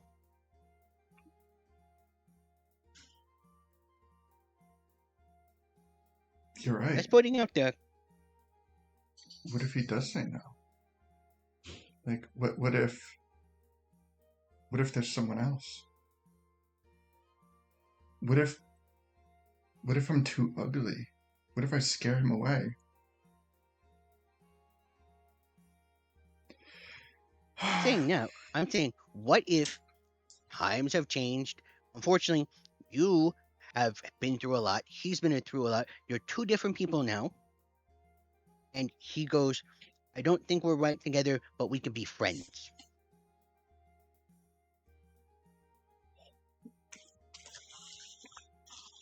Do you think that would happen? I don't know. Well, My then why'd you last bring it up? girlfriend basically took, Mic upon off. herself to, hate bad guys and then die Mic on. protecting us. So, don't really have that much experience. And so I have to bring it up because I don't want you to like all of a sudden like explode and like try and fight him and then all kinds of bad things because I have to stand in because I'm your brother and I have to support you. why would he fight me? No, you fight him because you're pissed.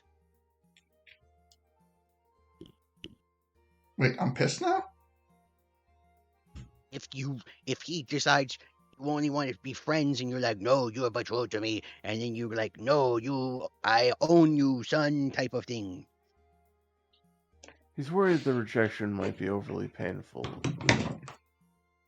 Also, He doesn't want to see I you don't hurt. know, the whole Zora, betrothal thing.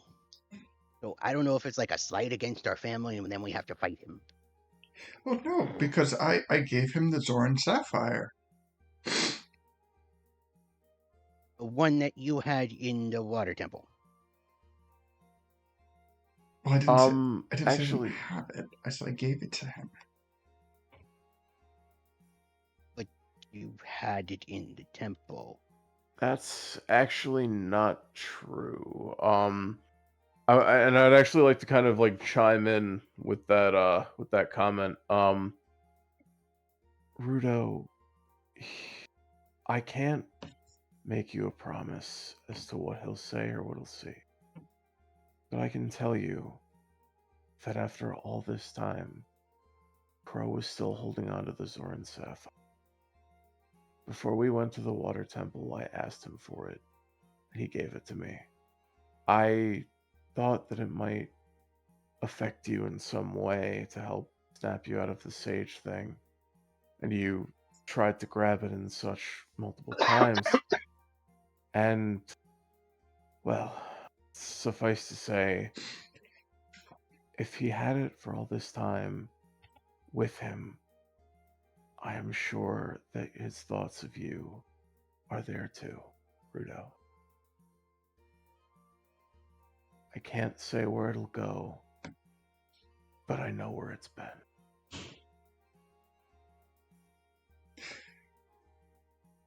Deacon puts forth a very good point. This has been a word. Just wait, just step over here for a moment. A word. Okay. Mic off. Not a Carla? I will bend down, so I have kind of Fair. to him. Our history of getting, lovebirds together is okay so far. Like, going with the fact that the last ones, one was a monster that we had to fix. The other one was a water spirit that we had to get back to life. We have okay. This is something a little bit more complicated. With your insight, I'm and just the fact that you've known him, I'm sure you can tell that Deacon is still slightly too young to really understand that kind of nuance right now. Like, or at least he's just, he's a little more hopeful. Naive wisdom is, not his strong suit. So he just kind of tilts his head and he's like, "Do you think? I'm sorry, I don't want to give her false hope. I think, I see what you mean." I also go with the fact that he had it for that long, but never went to the temple. I see. Mic on. That's a good point. The only thing I can think of is they were also sealed. It's like he wouldn't have been able to get in. I don't know. Maybe there's a chance he went. That's hopeful, wishful thinking, but you're forgetting the one key thing. Mm-hmm. Who had the seals? Zelda. Yeah, I see what you mean. That's why I worried about having her there in the first place, to be honest. Part of why I think we're out here, and part of why my first pitch was Kakariko. I do worry about her. I can only hope that Zelda is true to her word, but to be honest, her word is so vague in this case, I don't really know what it means. Granted, plausible deniability could be for our sake, still. There is an offshoot. We can try. What's on you your can mind? Contact her and say that we're bringing Ruto, and then you, and Stuffing, go to her, and I'll take Ruto to Tito's. Okay. And then you'll be able to get a feel of, how Zelda's actually acting before I show up with her. As if all of a sudden she goes, "Oh, you popped up. Haha, where is she?" type of thing, and she I starts, see. like, get the guards. You can send me a quick message, and I can take her away. That's true. You're not wrong. May I make a slight adjustment to the plan? I'm not so good at telling what people actually mean when they talk, Leto. I would kind of need you there. Well, However, one thing. Oh, sorry. you do have those two. I point to Gully and Stuffing. Pretty sure the three of you together might actually have a good chance. That's true, Leto. That's true. But I guess what I was gonna say is, I have what? Gesundheit? Did you say something? Thank you. Oh, gotcha. So what I was gonna say was, maybe you come with us and we'll have Ruto wear the silver Lionel mask so she's disguised and hide on top of Chimkin. Because I can have Chimkin go, as long as she's within a mile of me, and I do not plan to be a full mile away from her when we go see Zelda. So if anything's wrong, Chimkin can fly her down to Kakariko because I can mentally talk with her. And that way she's both hidden and also she has a way to just immediately get out of there. Because do you follow me, Ludo? Does that make sense? I do. I'm just slightly paranoid in the fact that once Ruto is not here, that she can be found. And I second, see. that I don't know how Chimkin works, but That's it's fair. magical, right? Yes. I'm just worried that somehow, some way that she'll like dispel type thing, and then Ruto will be stuck. That's understandable. That's understandable. Or Hmm. we bring her in on Chimkin, and I'm pretty sure there's kind of like spells that make sure that you can't hide who you are inside That's of true. the palace. That's true. So I guess my thought was just that we leave Chimkin outside but yes, so how about we could leave her in here and just start the process, we could kind of if we start the conversation just by asking Zelda, bringing up that we're going to bring her here, and we have, I mean, this is both to fulfill the criteria for safety and also to both kind of explain how we could kind of, if we need to get out of this, you know what I mean. I bring you over so that We way everybody can hear what we're talking about. So fair, thank you. So if we just leave her here, I mean, I still have a bunch of spell slots for the day. I can't really do anything with them. I could just teleport back here and then teleport her into the lobby of Hyrule Castle if Zelda gives me an item to use that real quick, and then that way she never leaves sight. Do you know what I mean? And that way we can all be there. We don't really have to physically take her anywhere since I can just pop back here in about 12 seconds. well,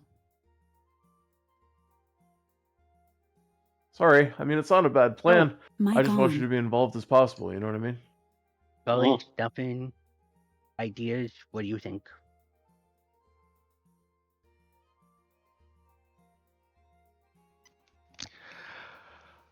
I mean,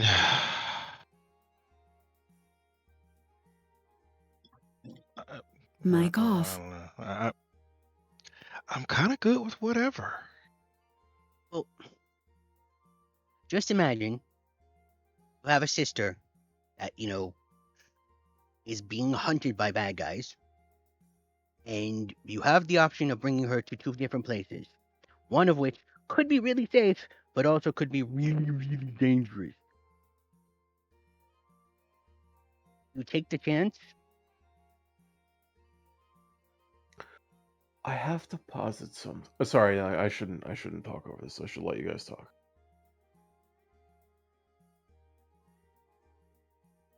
But does the danger outweigh? Such a My risk. gone. Nothing. Words of wisdom. Mm. Insight. I trust you on this stuff, and you have had some good insight up to here. Are we taking the right approach, you think, or do you think I'm missing the forest for the trees? Are we? I mean, Stuff, and I trust your grasp of, morality and such. Are we doing something wrong with this, or like, I'd love to hear any of your thoughts on this stuff. Let's stuff. Oh.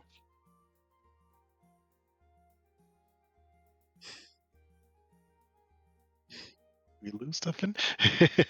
I'm here. I grumbled. Are you just as stumped on this as I am, Stuffin? Yeah, I am. I really am. Okay. I Do you know. mind I if think I- we maybe move forward.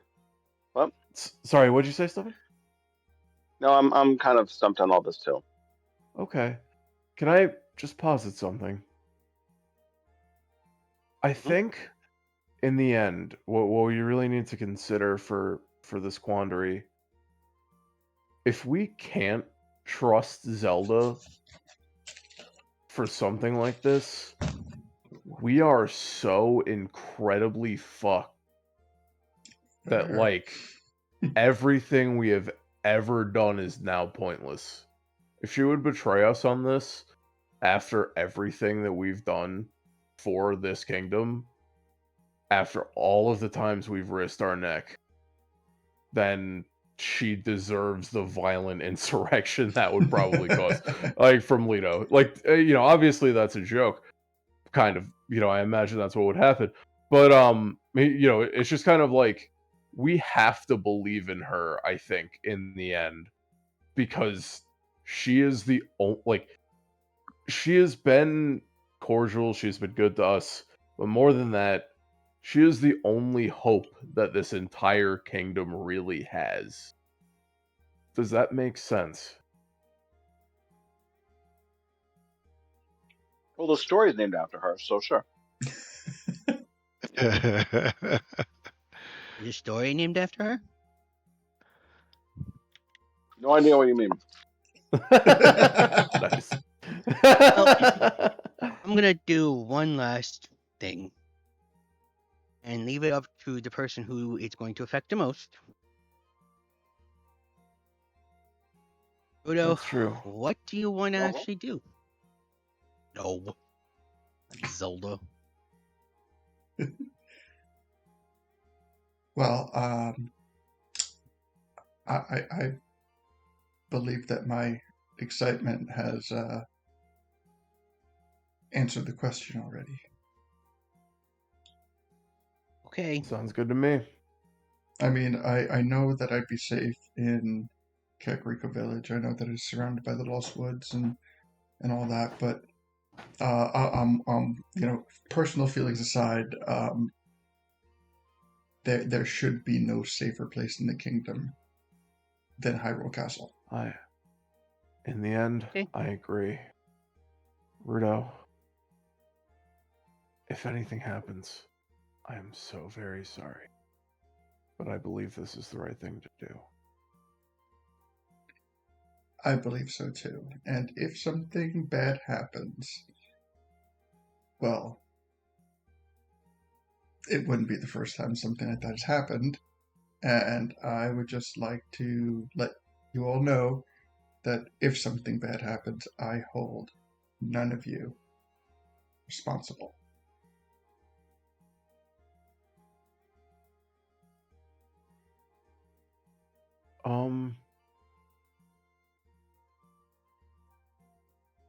I don't Wait. know. Oh, sorry. No. Go for it. I don't know if we're like, at this point where it's gonna be awkward or whatever. But at the same time, I think Leto would just like. I'm sorry. I fucking hell. I think Dukun would just want to just give her a hug or something. Like, This has to be stressful. Yeah, he just wants to be reassuring. I think that's all he's got. So, Alright. yeah. It's like, you got this, Ruto. You're gonna be fine. And yeah, I would like to ask her if there's anything she wants to gather, belongings, keepsakes, anything like that. And I'll teleport us to Hyrule Castle Town. She's like, well, I really don't have a whole lot, but I mean, if anything, I Leto is can I grab a keepsake on my way out? Yes. All right. What do you give to her as a keepsake?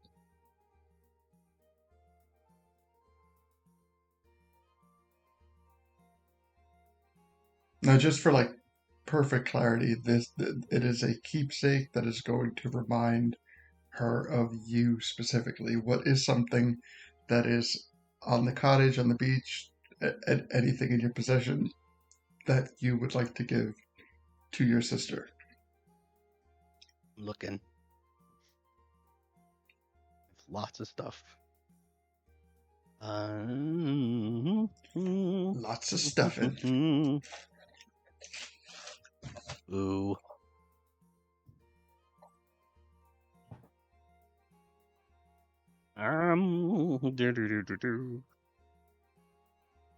Do I have anything I put in here?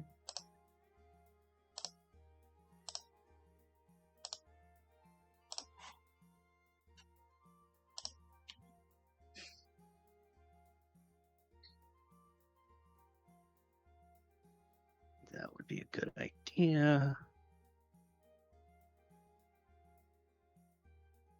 Going to see, there's a lot of stuff that I have.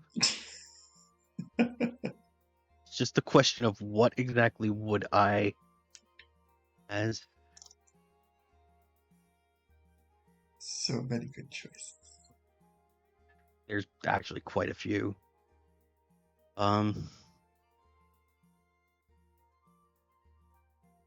Ever fate rendered? No.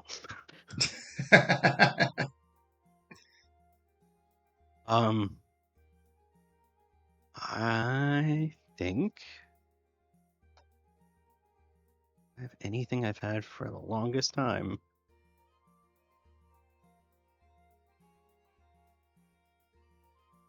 So I have a piece of I guess it would be like they're the plants that grow up here on the hill that Leto was using a piece of like straw type thing originally as a druidic focus when he first started out. He used to, actually kind of keep in like chew on type of thing. Okay. Neat. Kind of close, whatnot like that. You would take it out and take her hand and take the straw and wrap it around her right ring finger and bring it back to life. Mm.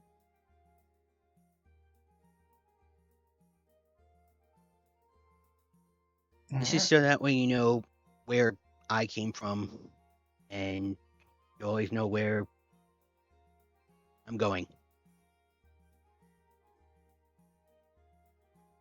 She kind of like wiggles her hand, her fingers. It's like get a feel for it. Just like, thank you, brother. Mhm. I'll keep it with me and cherish it always. If I had more time, I could make something more, but I think that kind of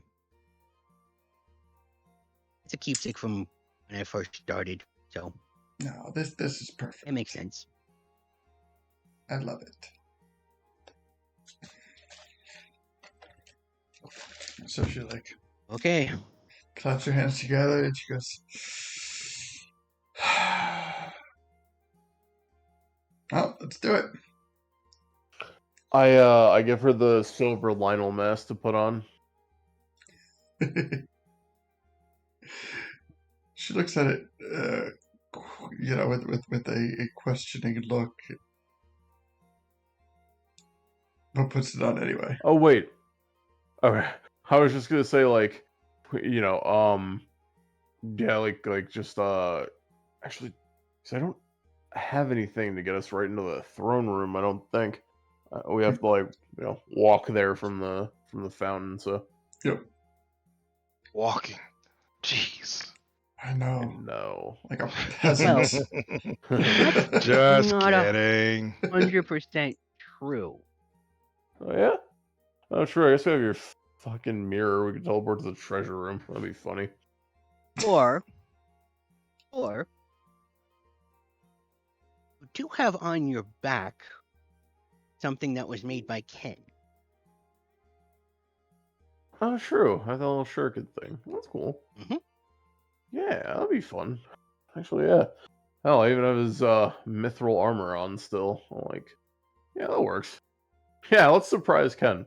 I Still never midday? remember any of this stuff. That's fair.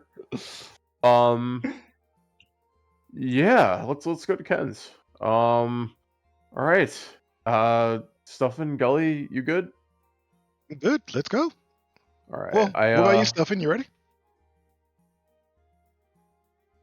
I'll take that as a yes. All right, I teleport us to Ken's. All right. So, what are you using to teleport? The spell? Teleport? Oh, I'm using my my mithril armor. Okay. Before we go teleporting, Ken Welcome back. didn't he give that to you at Deacon's Armory? Yes, he did. That's why Oh, okay. telling you to use the Oh, shuriken launcher. I guess that makes sense. I could have sworn he gave that to me in his workshop. That's fine. Yeah, I'll Razor use the leaf. shuriken launcher then. Razor That's leaf fine. I gave you there. Oh, okay. Sorry, I forgot about that. Honestly, I've been still waiting on the fucking rules for that thing. For the what? For the shuriken? For yeah. Well, no, so I don't know if you remember, but he made a like shuriken launcher that I was bugging you for the rules for back in the day. I thought I sent it to you. Never. Oh fuck! I'm sorry. That's okay, man. It's okay. It Sorry, I it was didn't going mean to be like the that. joke of Dekun used razor leaf. Exactly. Yeah. Right. That's awesome. All right. Yeah. Yeah, I'll use that. We'll teleport him into the weapon area. So I forgot. Yeah. Sounds I good. forgot that weaponry was his main thing, to be honest. Oh, good. All right. So teleporting to the armory. The weaponry. Yeah. Well, Joke, inside. right? Yeah, I know. I'm just teasing you. Sorry, Gotcha. I'm busting. Castle shop. How about that? Yes, There we yes, go. excellent. All right. All right. So you port in. Now, for the time being, I will use the town because we don't have an armory.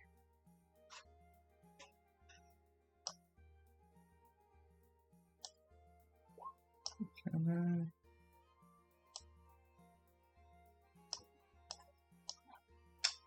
give me a hard time.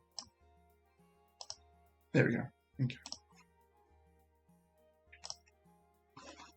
All right, so you pop into the armory, and he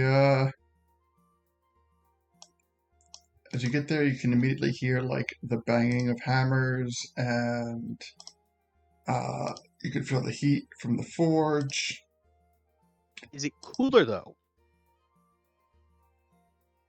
Then the fire temple, Because the yes. plants. Oh. because the plants and everything else that I specifically brought to him. Okay. It feels a little bit. Breathing out more air. It looks nicer. It feels maybe a little bit cooler, but the air feels cleaner. Like as you breathe it in, you're not like straight up breathing in, like soot and things like that. Perfect. Yeah. He doesn't. Ken, without turning away from his hammering, doesn't even flinch, and you could just hear his gently booming voice throughout the whole place, and he goes, "So I was wondering when you're going to show back up." Hi. Good to see you again, Ken. How you been? Ah, good as ever. And yourself? Nice. Doing pretty well. Big adventures. Well, that's always good. Out there doing fun stuff. Yeah, glad you've been doing well, man. Good to see you again. Hard at work? Always. How's Gabe? Yeah, he's good. He's good. I feel like he gets bigger every day that goes by. Yeah. Humans like that. Heh. Or aliens, you know what I mean? Yes. So, still kind of like pounding away at the anvil. It's like, what brings you by today? Swinging by on way to see Queen Zelda. Just kind of business. You know how it is. Probably better that I don't tell you, but just that kind of thing. Well, I'm sure it's important, and I'm sure that if I would be able to help, then you would tell me. So, I'll Absolutely. won't even stress it. Appreciate it. Don't you worry about it. It's all good. Ken, he won't say anything, but he's still a little upset you haven't, really explained how to use this shuriken launcher. Wait. Thank you, Gully. You didn't read the instructions? Not know how to read. Sorry. Oh, I'm sorry. He kind of like walks over to you as you're like presenting it, and the little slot that like the shuriken's going to Thank you, come Gully. out of. Yes. There's like an instructional booklet like tucked away in there on how to use it. Oh shit, man! It's a big like that sign won't stop me because I can't read energy. Yes. You can read now. That's actually I can read I'm like 90% of the way or something, right? Am I done with that? I don't remember what my percentage is. We're so close. You never knew your percentage, but in actuality, oh yeah, good point. Throughout this span of things, you did lose a couple of days, but you That's are fair, still. I'll say I'll divulge that you're over 75% at this point. Nice, hell yeah, thank you. Oh, okay, yeah, I will proudly announce that I've been working on it with Lido, and that I am very happy with what I've been learning. Well, that's good. I feel the need to read. And he's like, "Well, you know what? I'll give you a crash course, and until you learn how to read, anybody else." He kind of like waves the instructional booklet, and he says, "So in terms of functionality, because I'm not going to do this in character. Fair, fair, honestly, yeah."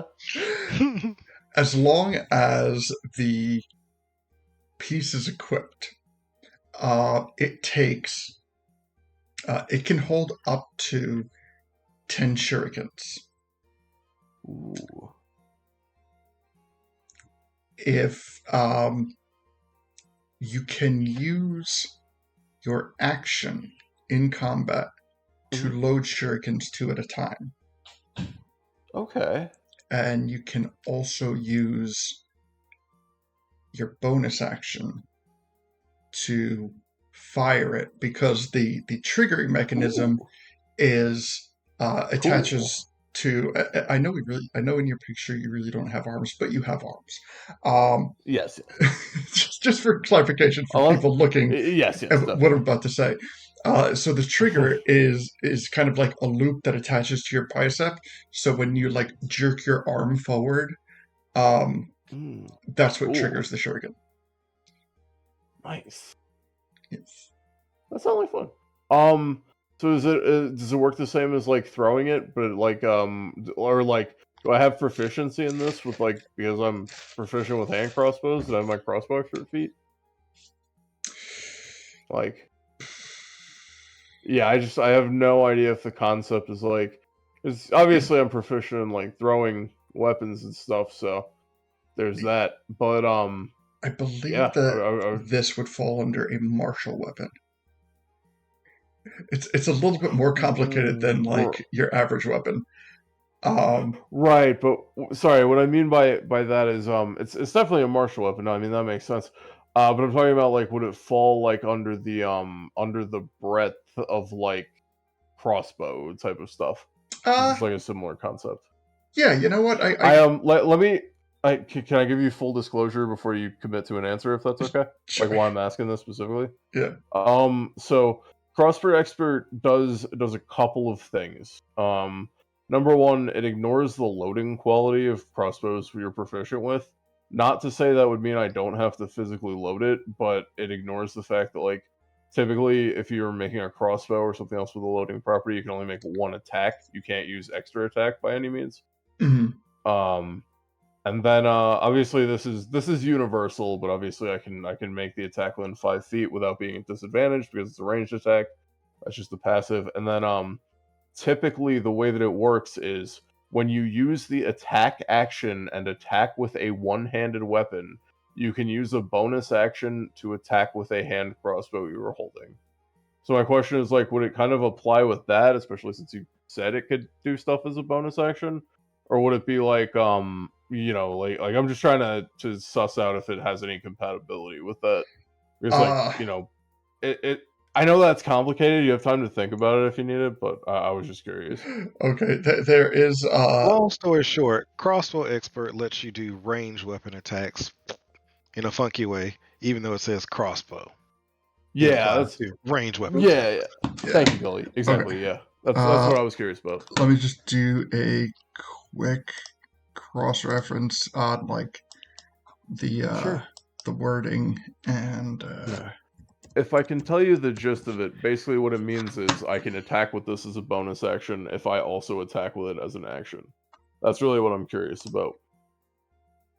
Like, I think that's the part that really matters. Like, I'm not trying to say, I don't need to load it or whatever, because that's fine. I think it's good that I load it with actions and stuff. It makes more sense because it's not a crossbow. But I'm just saying, like, can I use this to attack with a bonus action when I make my attack with it? Because like the other thing would be like, like, do you get what I'm asking? Yeah. Okay, let me just see this. When you use the attack action, take your time, and attack with a one-handed weapon, you can use a bonus action to. Okay, hold on. Yeah, you can use a bonus action to attack with the hand crossbow that you're holding. Okay. All right. Let's get a little rules lawyer on here. Are you holding it? I mean, it is equipped. I mean, it is technically equipped. Okay. But would you be holding? This is kind of like one-handed? No, that's fair. So let me if I can put it to you this way, I am typically like dual wielding in the sense that one hand holds a rapier and one hand holds the hand crossbow because they're one-handed weapons. So basically my question is kind of like, if I do have it equipped, it would be like it would take the place of the hand crossbow, right? Like when I ask you about this, I'm saying like, can I just use this as a hand crossbow that fires shurikens, basically? Okay, so Or do you know what I mean? yeah. Okay, so I'm looking at like like the way that I'm imagining this, being that it's Mhm. like a constructed contraption. Mhm. I don't think that I could classify it as a one-handed weapon. So I see. Okay, that makes so sense. right now I'm kind of That's all. Okay. yeah. I'm looking at because I think that a crossbow would be like the appropriate terminology, but Mhm. I'm looking at the difference right now between light and heavy crossbows and what I think that it would. Okay, so a heavy crossbow is ammunition heavy loading two-handed, and a light crossbow is Yeah. ammunition loading two-handed. So it's simply So theoretically, I could never use a heavy crossbow because that heavy perk means I can't use it because I'm small. right. So I guess we Um, could consider this a light crossbow Okay, in terms thanks. of So I think I have perfect understanding of distance, that. and the ammunition would be the shurikens, and Cool. So yeah. yeah, So okay, perfect. okay. So if you were to hold it, like if you were like take it off your back and like use it in your hands, it Uh-huh. would be considered a functionally a light crossbow. It would take up both your hands. Okay. But since it's Cool. affixed to your back and the trigger is Okay. affixed to your arm, you would not Mhm. need to actually utilize your two hands. But yes, essentially a Okay. light crossbow. Okay, cool. Okay. Thanks. Okay. I think I get it. Appreciate it. And So then basically, can I just clarify one more thing? yeah, So it's two-handed in the sense of I can't hold any other weapons, but I can still use like a potion or something from my bag without dropping it, right? It's like that kind of two-handed. it's two-handed in the respect that if you want to use it in any other capacity other than it being affixed to your back, Mhm. it would take up both your hands. Understood. Okay, cool. Okay, Okay, good to know. so we'll run Thanks. this. We'll run the same damage. When the 1d8, we'll run the piercing. We'll keep the Mhm. same range, 8320. Okay. But Cool. yes, if you are so like say for example, say you didn't have your rapier and your hand crossbow, you could still Uh-huh. utilize that hands for other things, provided Okay. that this shuriken launcher is affixed to your back still. Understood. Okay. Thank you. Okay. Yeah. Okay, sorry, that does bring up one more question with the damage. Mhm. Does it still get the poison effect from the Yiga Shuriken that it shoots? If you shoot a Yiga shuriken. Okay, cool. Just making sure. Because I Yes. have like 50 of those in my backpack, so Okay, perfect. Yeah, any additional effects such as poison or whatever would completely depend on the ammunition. understood. Okay. I am completely clear on it now. Thank you very much. Wonderful. Happy to help. Excuse me.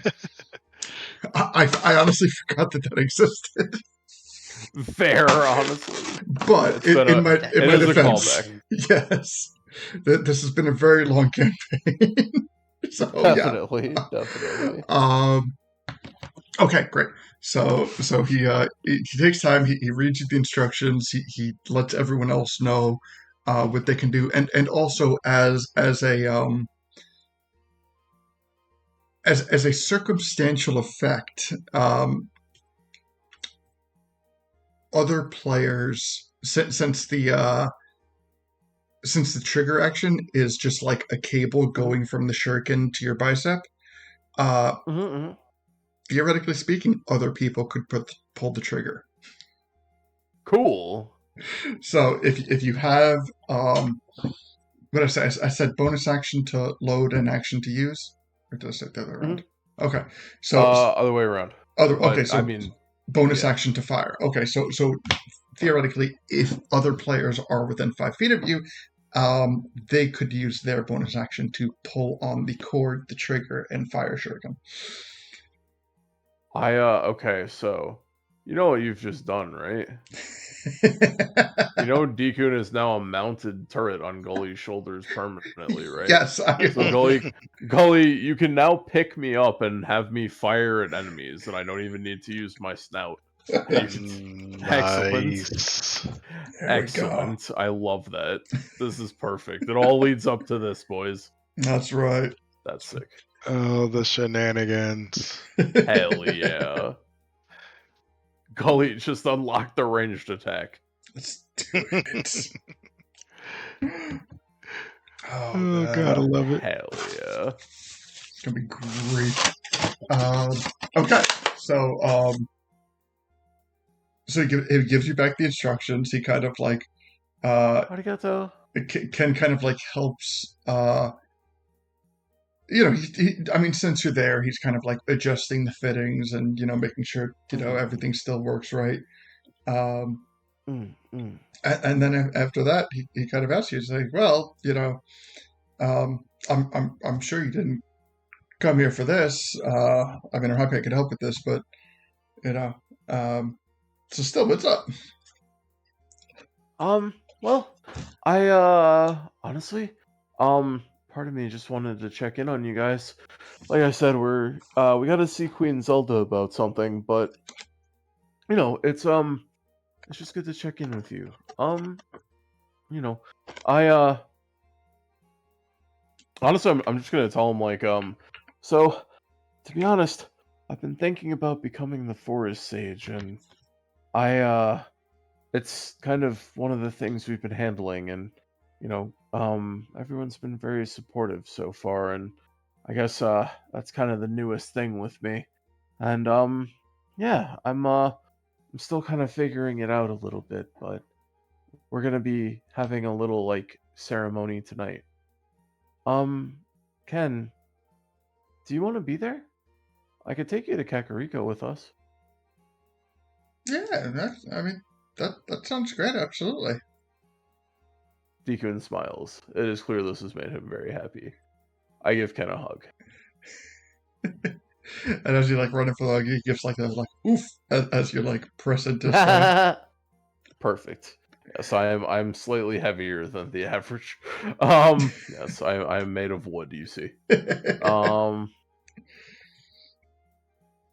yeah. All right, cool. I will say, if you want, you can grab Gabe and we'll treat you to some of the nicest things Kakariko has to offer once we come back around later tonight. That sounds wonderful. I look forward to it. Arigato. Me too, Ken. Me too. Well, we gotta get going, but I'll see you later, okay? All right. See you then. Stay safe. Bye. Bye. I will wave goodbye as we go to see Queen Zelda. Sorry, unless anyone else wanted anything here. Nope, But I'll, like, nothing from me. Perfect. All right. So you make your way into deeper into the castle. I am 100% listening, making sure that nothing's gonna, jump out at us. Nothing's, tracking us type of thing. Nothing's like, we're not walking into like a trap or anything. I'm hyper vigilant at the moment. I would like to give him an inspiration. All right. If anything pops up, I'll let you know. So you make your way outside of the hallway. You make your way deeper into the castle, and you come into the throne room.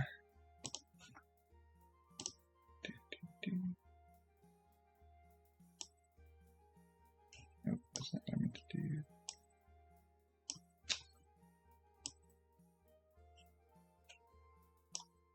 Got it.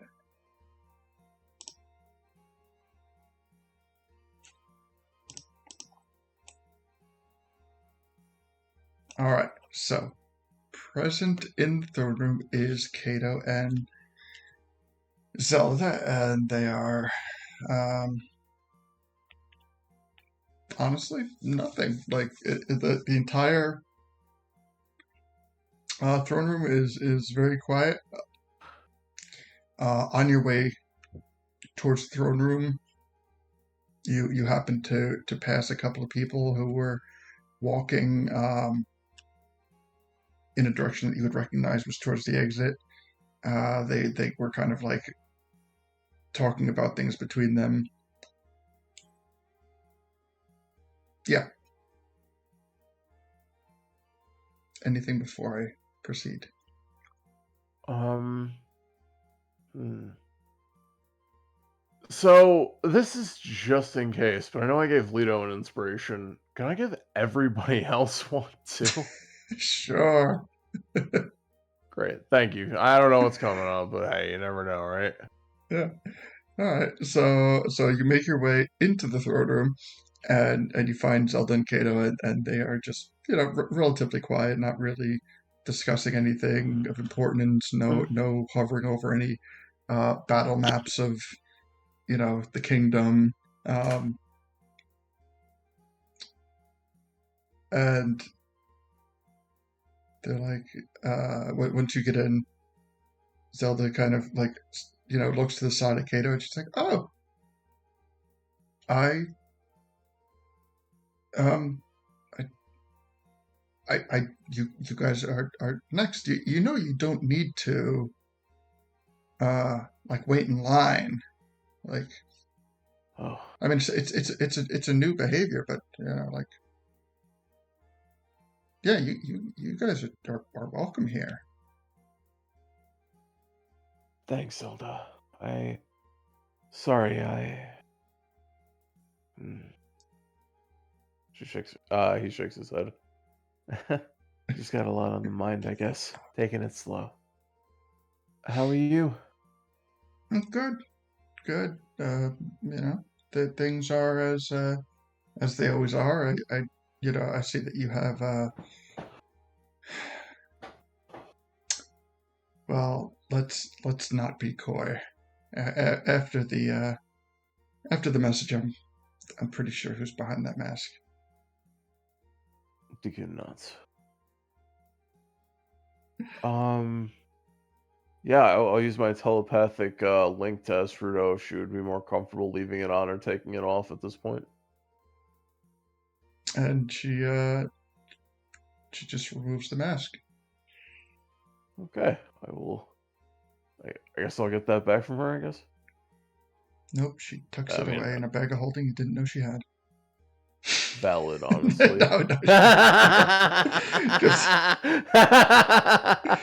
No, she gives it back. Appreciate it. And immediately she starts like looking around to kind of like Ruto keeps looking around to kind of take in the area, and she appears to be a little bit on edge, but it is what it is. Yeah. So this I is would to you. just like to. Oh, sorry. I'm sorry. She's like so I suggested this a while back, and I'm why'd they change your heart? Zelda, I personally, I mean, I not speak for everybody, but well, I worry that we couldn't keep her safe like we wanted. Sometimes I would think. He kind of like takes a moment because he's having a hard time like finding the exact words. And he says, "Unfortunately, we just not want to make a stir, you know? Um, we don't. It's.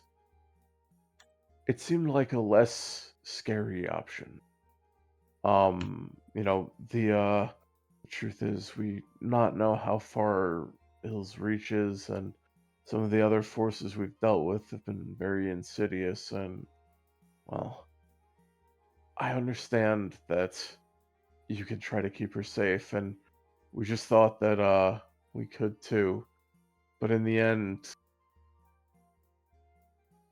I worry.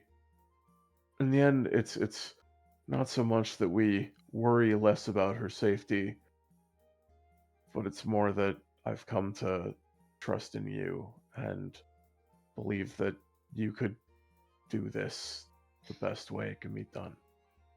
Better than us and in a more comfortable manner for Ruto. Something a little more of an outlet. Something socially, you know. She deserves better than what we could give her, even if we have the best of intentions. And hopefully better is something that you can give her too. That makes sense? Absolutely. I salute you. I feel like that's not an easy conclusion to come to. But that's honestly why I made the offer that I did. It's, you know, it's tough out there. There's a lot of people that think are trustworthy that aren't, and a lot that don't seem trustworthy but are. It's the whole thing can, yeah, it can be maddening. And you know, we have, well, if you can't be safe here, then, you know, where can you be? That was kind of my logic too, to be honest. Yeah. You know, yeah. I know, and I didn't doubt that you want what's best for the kingdom, but sometimes but it took me a minute to reconcile that that means everyone in it too, including her. I hope you can take good care of her and give her what she deserves after everything she's sacrificed for all of us. Of course. Of course. And in fact, simply with her presence here, that will make that much more achievable. Good nuts. Thank you, Queen Zelda. Of course. Of course. Now,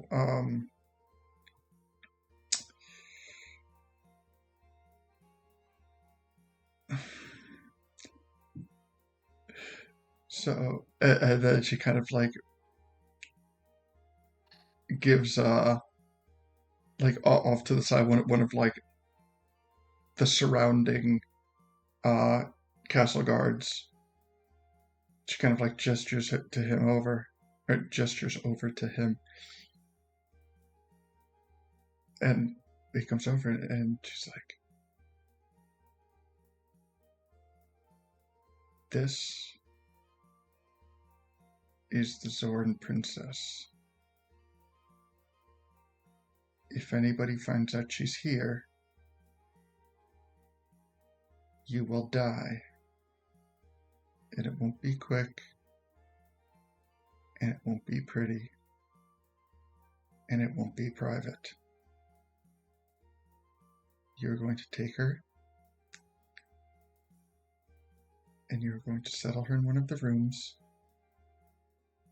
and I will be up shortly." Now, although this is a very heavily armored guard, you can hear the shaking in his armor. You can hear the sweat like plinking as it drops off his face. Man, that is both very assuring and slightly unnerving. I love it. I mean, I cannot have hoped for a better reaction, to be honest. Like, it's perfect. Deacon is, if nothing else, satisfied that, his trust was well placed. And that's probably visible since I imagine she's, you know, as wise as the Triforce of Wisdom. Yeah. Queen Zelda? Yes. So, I refuse this guy.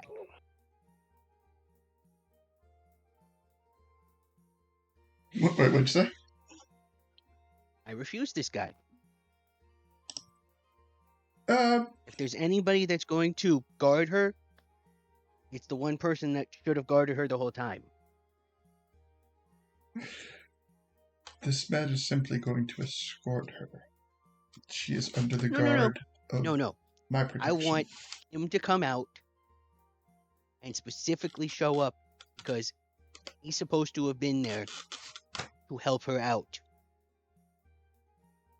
Bring Crow out because he's the one that should be guiding her now.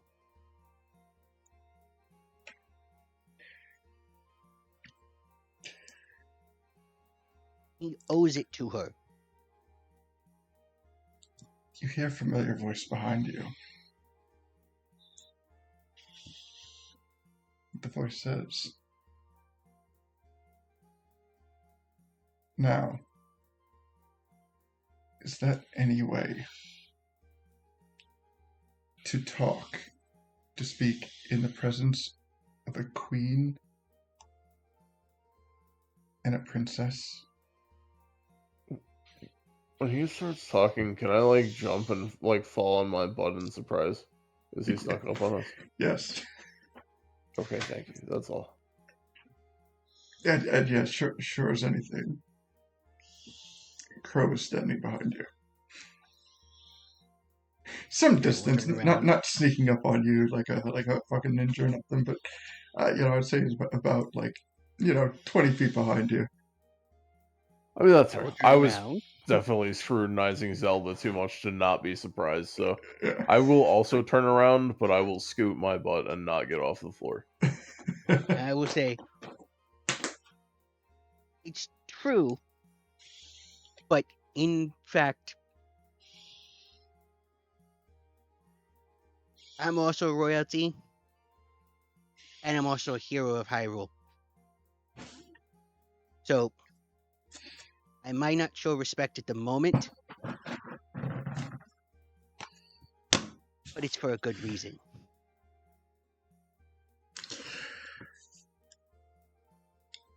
So Crow starts to walk I towards you. know where my loyalties rest. Gets about 15 feet from you. 10 feet. 5 feet. I step forward He and walks. meet him before he. As you step forward, he walks right past you. Right past Scully. Right past Stuffin. And right past Deacon. I ship it. I just look up at him. Not in like a bad way, but I'm just, I'm not getting up. He walks up to Ruto, who, now without her mask, is doing the best because of her own personal discomfort to kind of shy her face away from his gaze. She knows that her skin is cold, covered in lesions, a smile that so many people have found nightmare-inducing.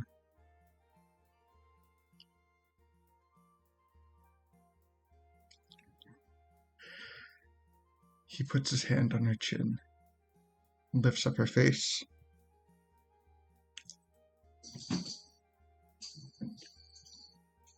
and holds it, even though she still continues to try to look away.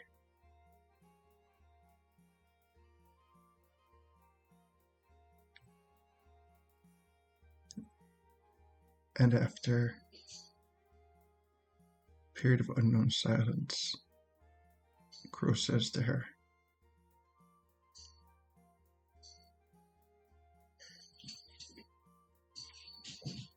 he says, "You are as beautiful as the day that I lost you." Insight check. Give me a roll.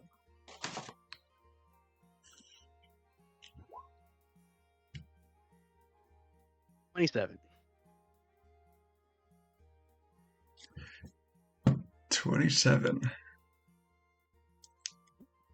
You know not to interrupt this moment. Lito's still looking the opposite way. It's just There is absolutely nothing fake or misleading about what he's saying. Pro is many things, and sincere seems like one of them. I don't Mic think he has off. the reason or the inclination to lie.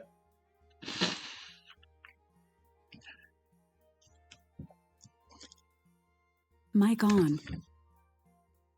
It says,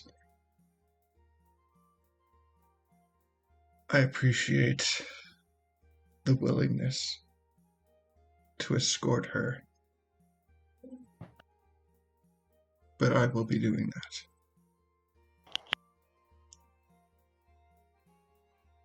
She will be staying with me. Oh, snap. Bow chicka wow wow. He's the boy we always wanted him to be. Damn. Takes her by the hand. He escorts her out of the throne room. And the people present in the throne room are now Deacon, Gully, Leto, Stuffin, Kato, and Zelda.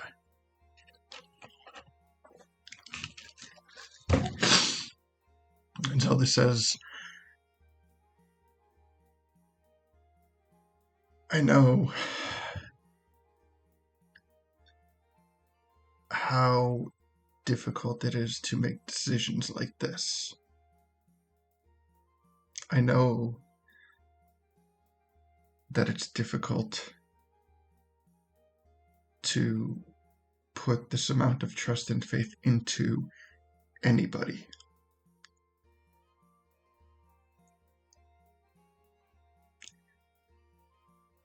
But you made the right decision.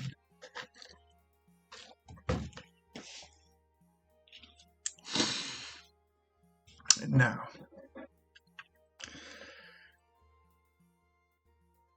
the pressing issues at hand. We have taken back 3 temples. Gully has proven to be a most remarkable sage and has set many positive things in motion with the decisions that have been come to. But we still have a while to go.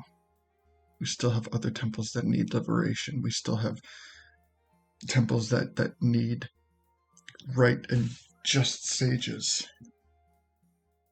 So, what is the potential progress on that?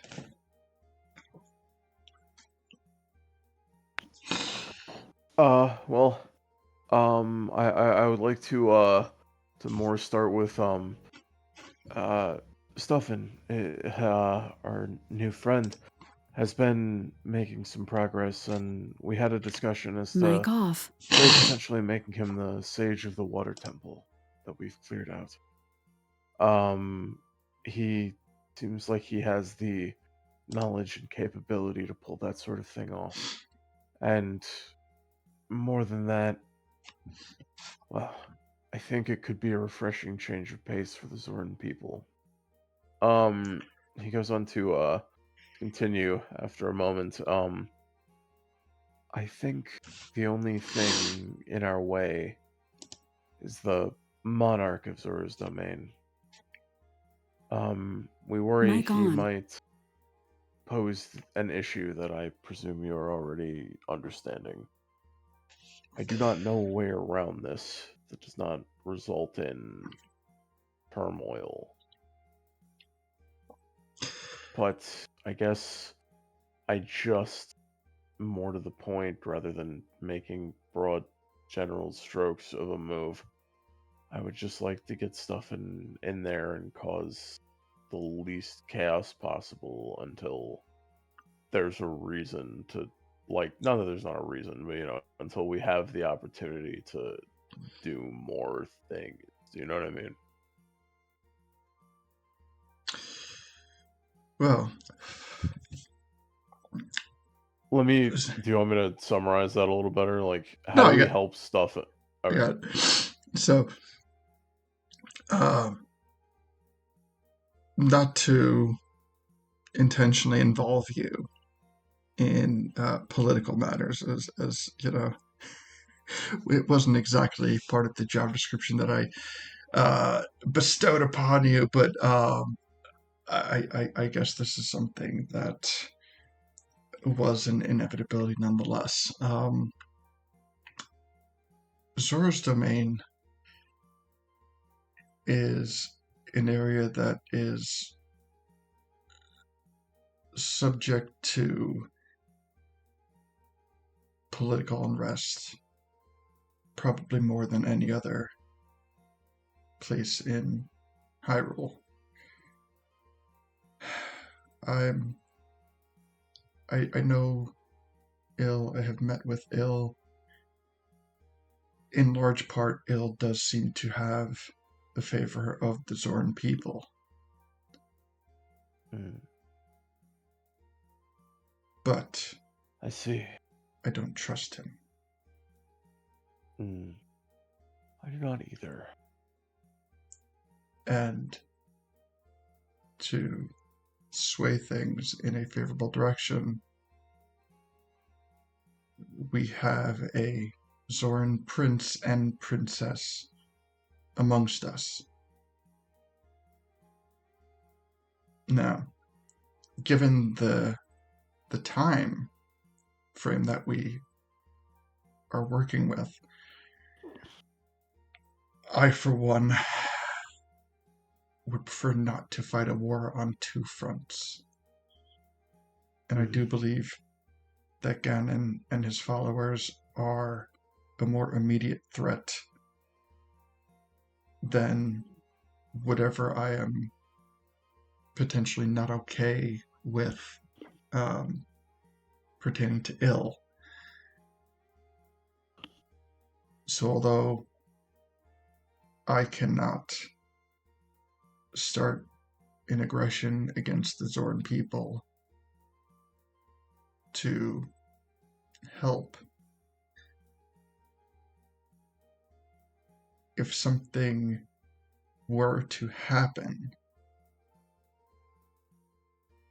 you have my support.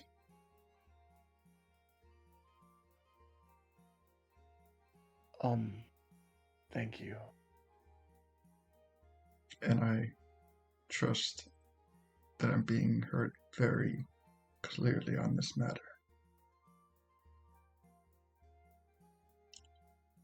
Can I do an insight check? Yeah. Okay. DC 2.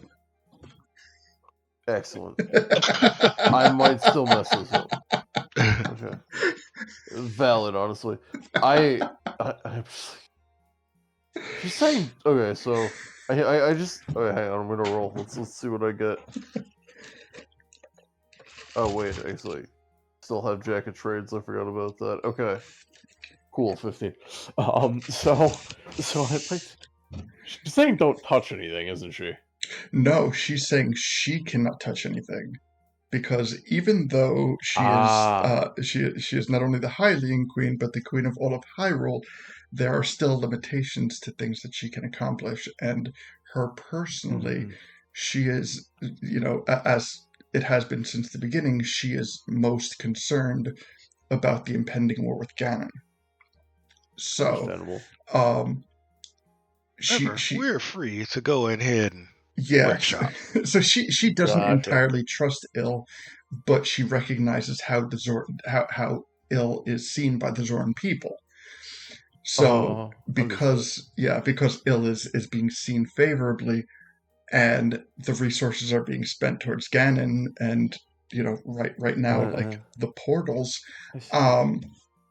She's saying if something were to happen, she would help in a very diplomatic way. Okay. She just cannot be the aggressor. With a 15, I don't. Okay, I basically just want to ask the region question again. Like, could she install someone to help this if that happens, or are we like straight up? It needs to be Leto or Ruto. It's okay if you can't answer that. I'm just trying to figure this out. I don't know anything about politics in them, or I mean, actually, I just end that statement there. I don't know anything about politics. Okay, so so addressing like previous conversations in this episode specifically, Leto had brought up, what if we were to institute a new form of government, which would be totally possible, and Yeah. specifically has happened for Zora's Domain in this campaign. Yeah, true. We did that back in the day. That was fun. Right. So, but what would have to happen is a rightful heir to the throne, i.e., Leto or Ruto, would need to Understandable. take the throne and then essentially, if they so choose, dissolve it and put in a new form of government. Ooh, interesting. Okay. But if anything shy of that were to happen, it would seem like a politically aggressive move, and it would not be anticipated to. The transition might not be as smooth as everyone hopes it will be. That makes sense. Okay. Thank you. I needed that clarification because I'm bad at this. Thank you. Now keep in mind that Zelda worded it this way, not knowing anything about Ill's father or the illegitimacy to the throne. That's fair. Yes. So that is information that your party has that she does not. Cool. Okay. All right. So let's see. Yeah. So let's see. She was asking about the sages, and she's like, well,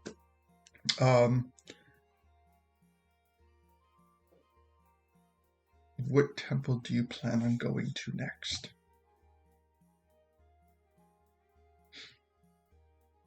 Again, this is not intended to be ironclad. You're not held to it. It's more a conversational thing. So she's trying to gather information.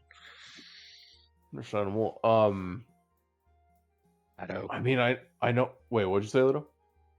Shadow. Yeah, I think we were leaning towards the Shadow Temple, so that makes sense. Okay. Now, I've heard talks of something that has gone awry, specifically in the Shadow Temple. So, what I can tell you that may be of help is that the Shadow Temple is about reflection. The Shadow Temple is something that people who don't have a large amount of empathy have difficulty with. So, if that is in fact your next temple, and I'm sure, even if not, you will head there eventually, that's the thing that you need to be prepared for. Things that you know are true might not be how you see them.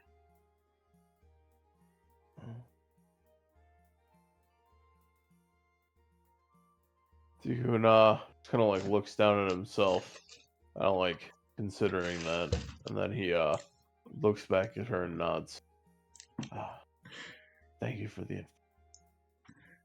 From a historical standpoint, after the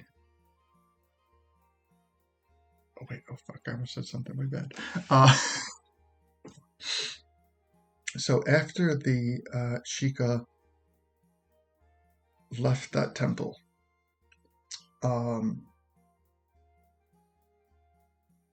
it's had a sordid history since then. They have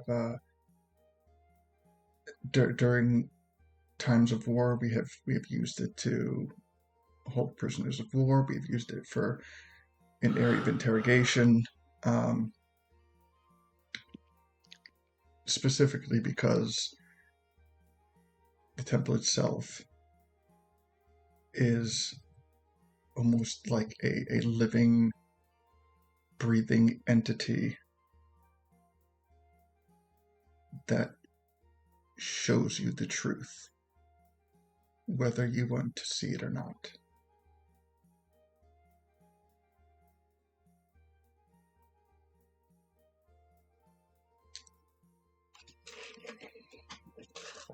And I wish I had more information that I could tell you about it. But, well, to speak plainly, the place gives me the creeps and I avoid it at all costs. Mm-hmm. Deacon nods. That, sound like the vibe.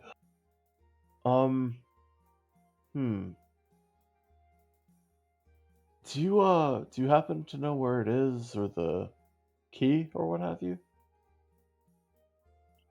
Well, I don't have any. There is no key.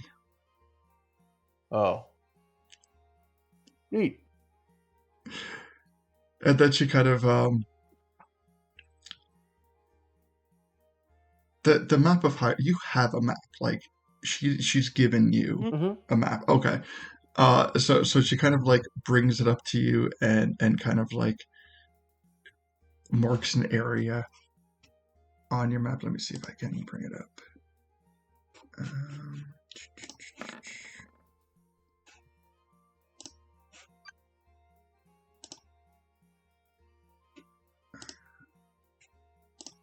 Just give me a quick sec.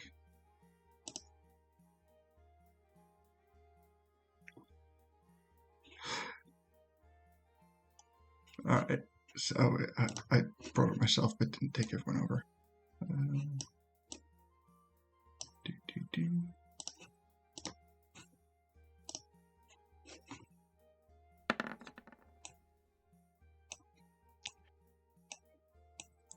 Alright, so the entrance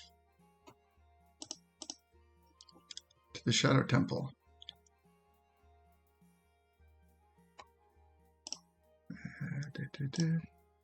She makes a big... Oh, you know, let me do this freehand because that'll... Dramatic effect. She starts to make a circular motion on the map as to where the Shadow Temple is. Nice. I was waiting for that. Literally, I was waiting for that, bro. Love it. Excellent. Well played. Can't wait. So, last bit. Leto, what is your reaction when she starts circling Lon Lon Ranch on the map?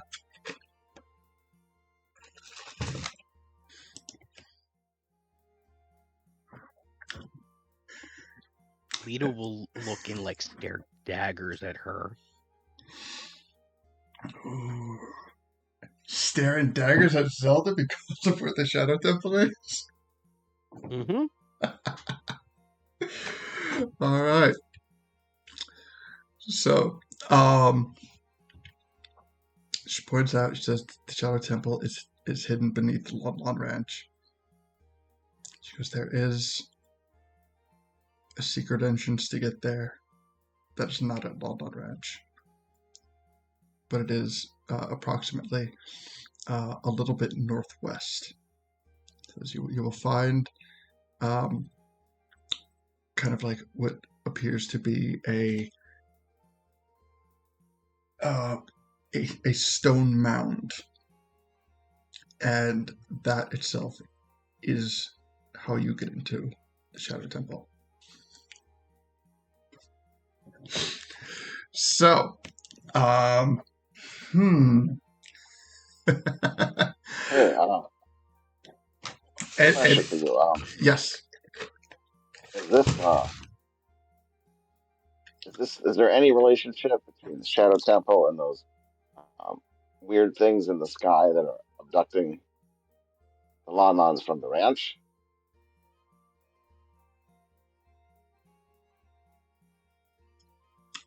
No.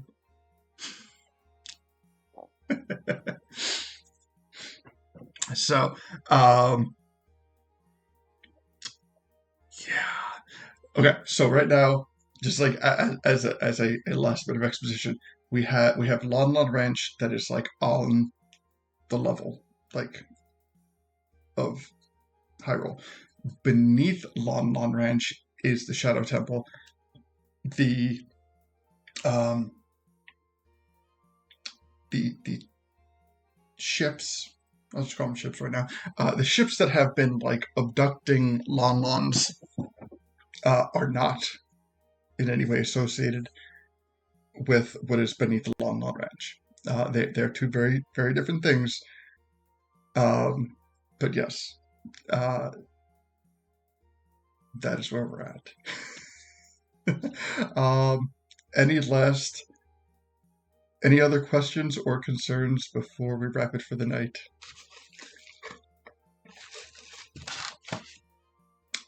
Lido, anything? Mm-hmm. No, he's just kind of like, yeah, he's got too many things going through his head. Fair, fair. Deacon, anything? Head empty, no thoughts. No, honestly, I think he's, how do I put this even? Huh. Does anyone else know about this? You know what I mean, does sorry, that's actually something I mean to ask her, like, who else do you know of that, like, knows about where this thing is? Do they know about it at Lon Lon Ranch, or are we gonna have to, like, is this something we gotta hide, or is this something we can, talk about? I mean, what I as mean? of right now, we have no definitive knowledge that anybody at Lon Lon Ranch knows about the temple. Um, as to Yeah, who yeah. may or may not know about it, uh, that given the fact that it is completely underground, it is um, uninhabited and has been quite some time. And I mean, like largely Uh-huh. uninhabited. Um, Yeah. the entrance itself is very well hidden as far as entrances to temples go. The only Neat. people who may or may not have information about this are people that were alive during the Great War. Okay. So people that we Oh, know were alive were Osen, and sorry. Zelda's father, who was So, deceased, our friend Odin, that we just got reacquainted with, who's oh deceased. yeah, Oh man, Furby, it's Bell. Turbe and Bell, who are off doing their own thing. But aside from that, there is only one other surviving person from the one shot who would have been alive, who is still alive, who's no. I'm being very careful with this.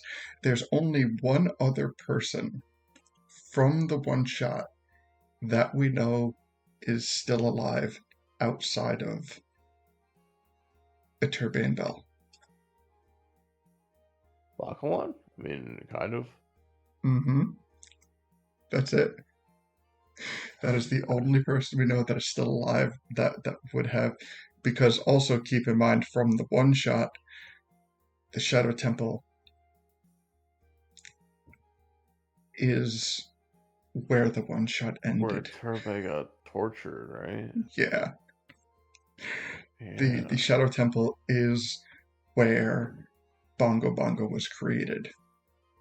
The Shadow Temple has, out of all the temples, probably had the most significant effect on what has shaped this campaign compared to other temples. So yes, this is a big temple. This is a very unique temple. This is something that is going to be very interesting and fun. So we'll probably finish. Oh, sorry. Yeah. Okay. Well, so, okay. Can I So finish with one last thing. Yeah. One last sentence. Absolutely. Zelda, I plan on becoming the forest sage tonight. I know you can't be there, but maybe you want to watch or something. I hope to have your support in this. And she puts her hand on top of your head and says, Deacon,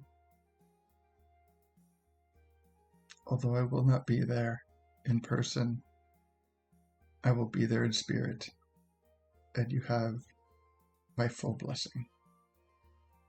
Deacon smiles, and he nods happily. Arigato gozaimasu. The Forest Temple Thank you very much. and the people of Kakariko Village are lucky to have you. Thank you. So, Gully, any last thoughts? Yes, sir.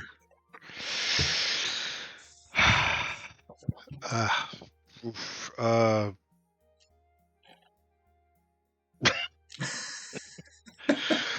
so looking forward to there being another sage. Yes. Hell yeah. Yes, me too. I am looking forward to unveiling what these sages are going to be for you. And so I've teased a little bit, but we're gonna solidify it and turn it into a mechanic. Oh, excuse me. That's what happened when I drink soda. Hell yeah. Ooh, are the sages gonna be like, Voltron? That would be fucking awesome. I mean, I'm not saying they're not now. Well, I mean, we've basically got it, bro. I am the head that rests on Gully's shoulders. Gully is like the protagonist. I'm Simone, and we are gonna make Gurren Lagann happen again. We are. This is gonna. Gully, you're a Kamina. I'm sorry. This is me fervently typing to figure out how to put Voltron in a fucking D&D campaign.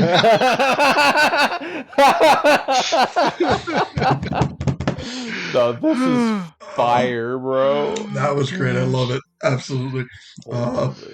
Stefan, any parting words, thoughts, hopes, ambitions?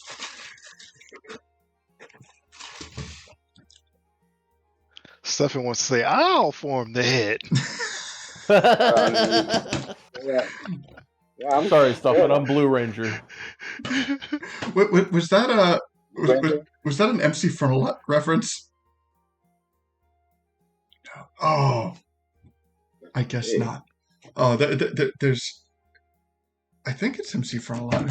There's a thing called. There's a song called "I'll Form the Head," and that's exactly. No. In Voltron, that was the last one. That's what he was saying. And I'll form the head. Oh, dude. Nice. Okay. You guys. MC Frontal has a song called "I'll Form the Head," So and he probably got that from Voltron. Yeah. Oh, That's yeah. awesome. The song is absolutely. The song is specifically about like the people. Like they're all different. Each verse is like a different nerdcore rapper, but they're all like That's Voltron awesome. people arguing why they should be the head. Really fucking. That's fucking awesome. I gotta listen to that. Yeah. Oh, man, I loved yes. MC Frontalot as Kabuto the Python. That almighty song is. I gotta dope. hear this song now. Absolutely. Yeah, we gotta look that up for next session, bro. Mm-hmm. You know what? I'm gonna. Do we have stuff? Yeah, we still have Stefan. All right, so Stefan, parting words while I look up the song and post it to our Discord. Sweet. The Voltron song? Yeah, I want to do like a mini Voltron. I want us to be like combine Ant-Man with Voltron. I'm game. Oh gosh. Love it.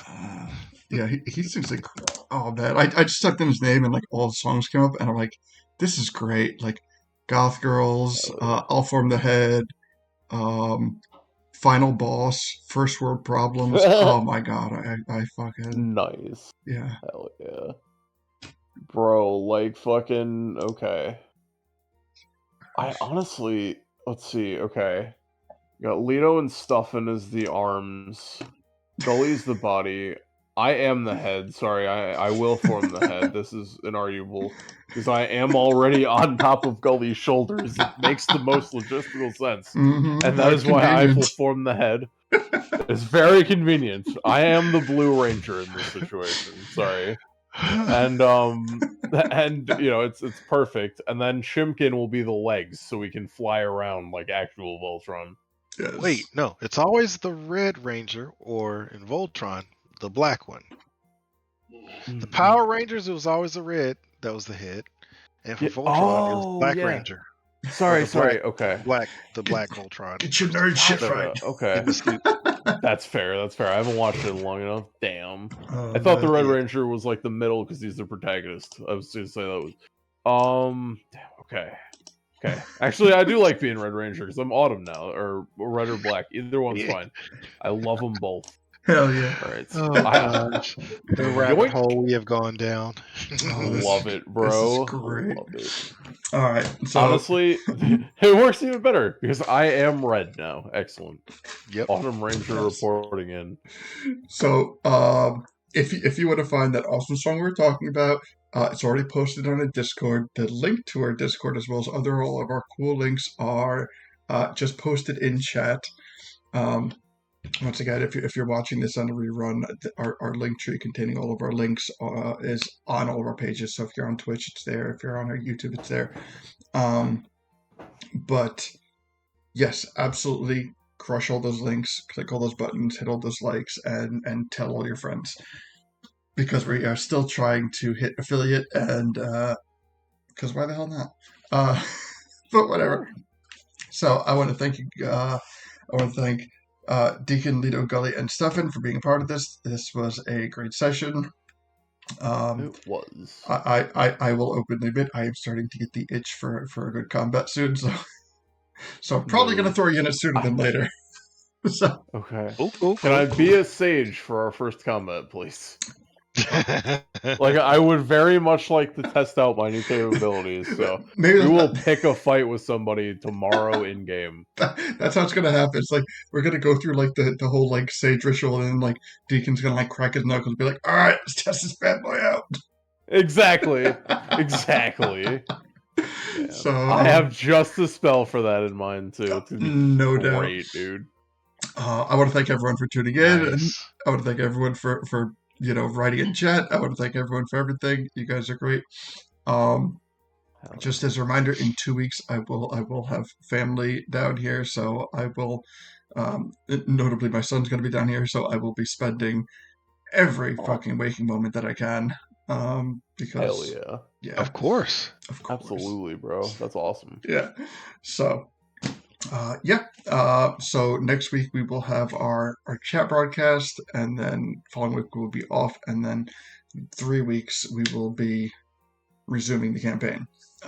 In the meantime, for the next 3 weeks, for the next 3 Tuesdays, we'll be uploading our backlog of videos, including this one. So episode 66, 67, and this one 68 will all be up by the time we do our next broadcast.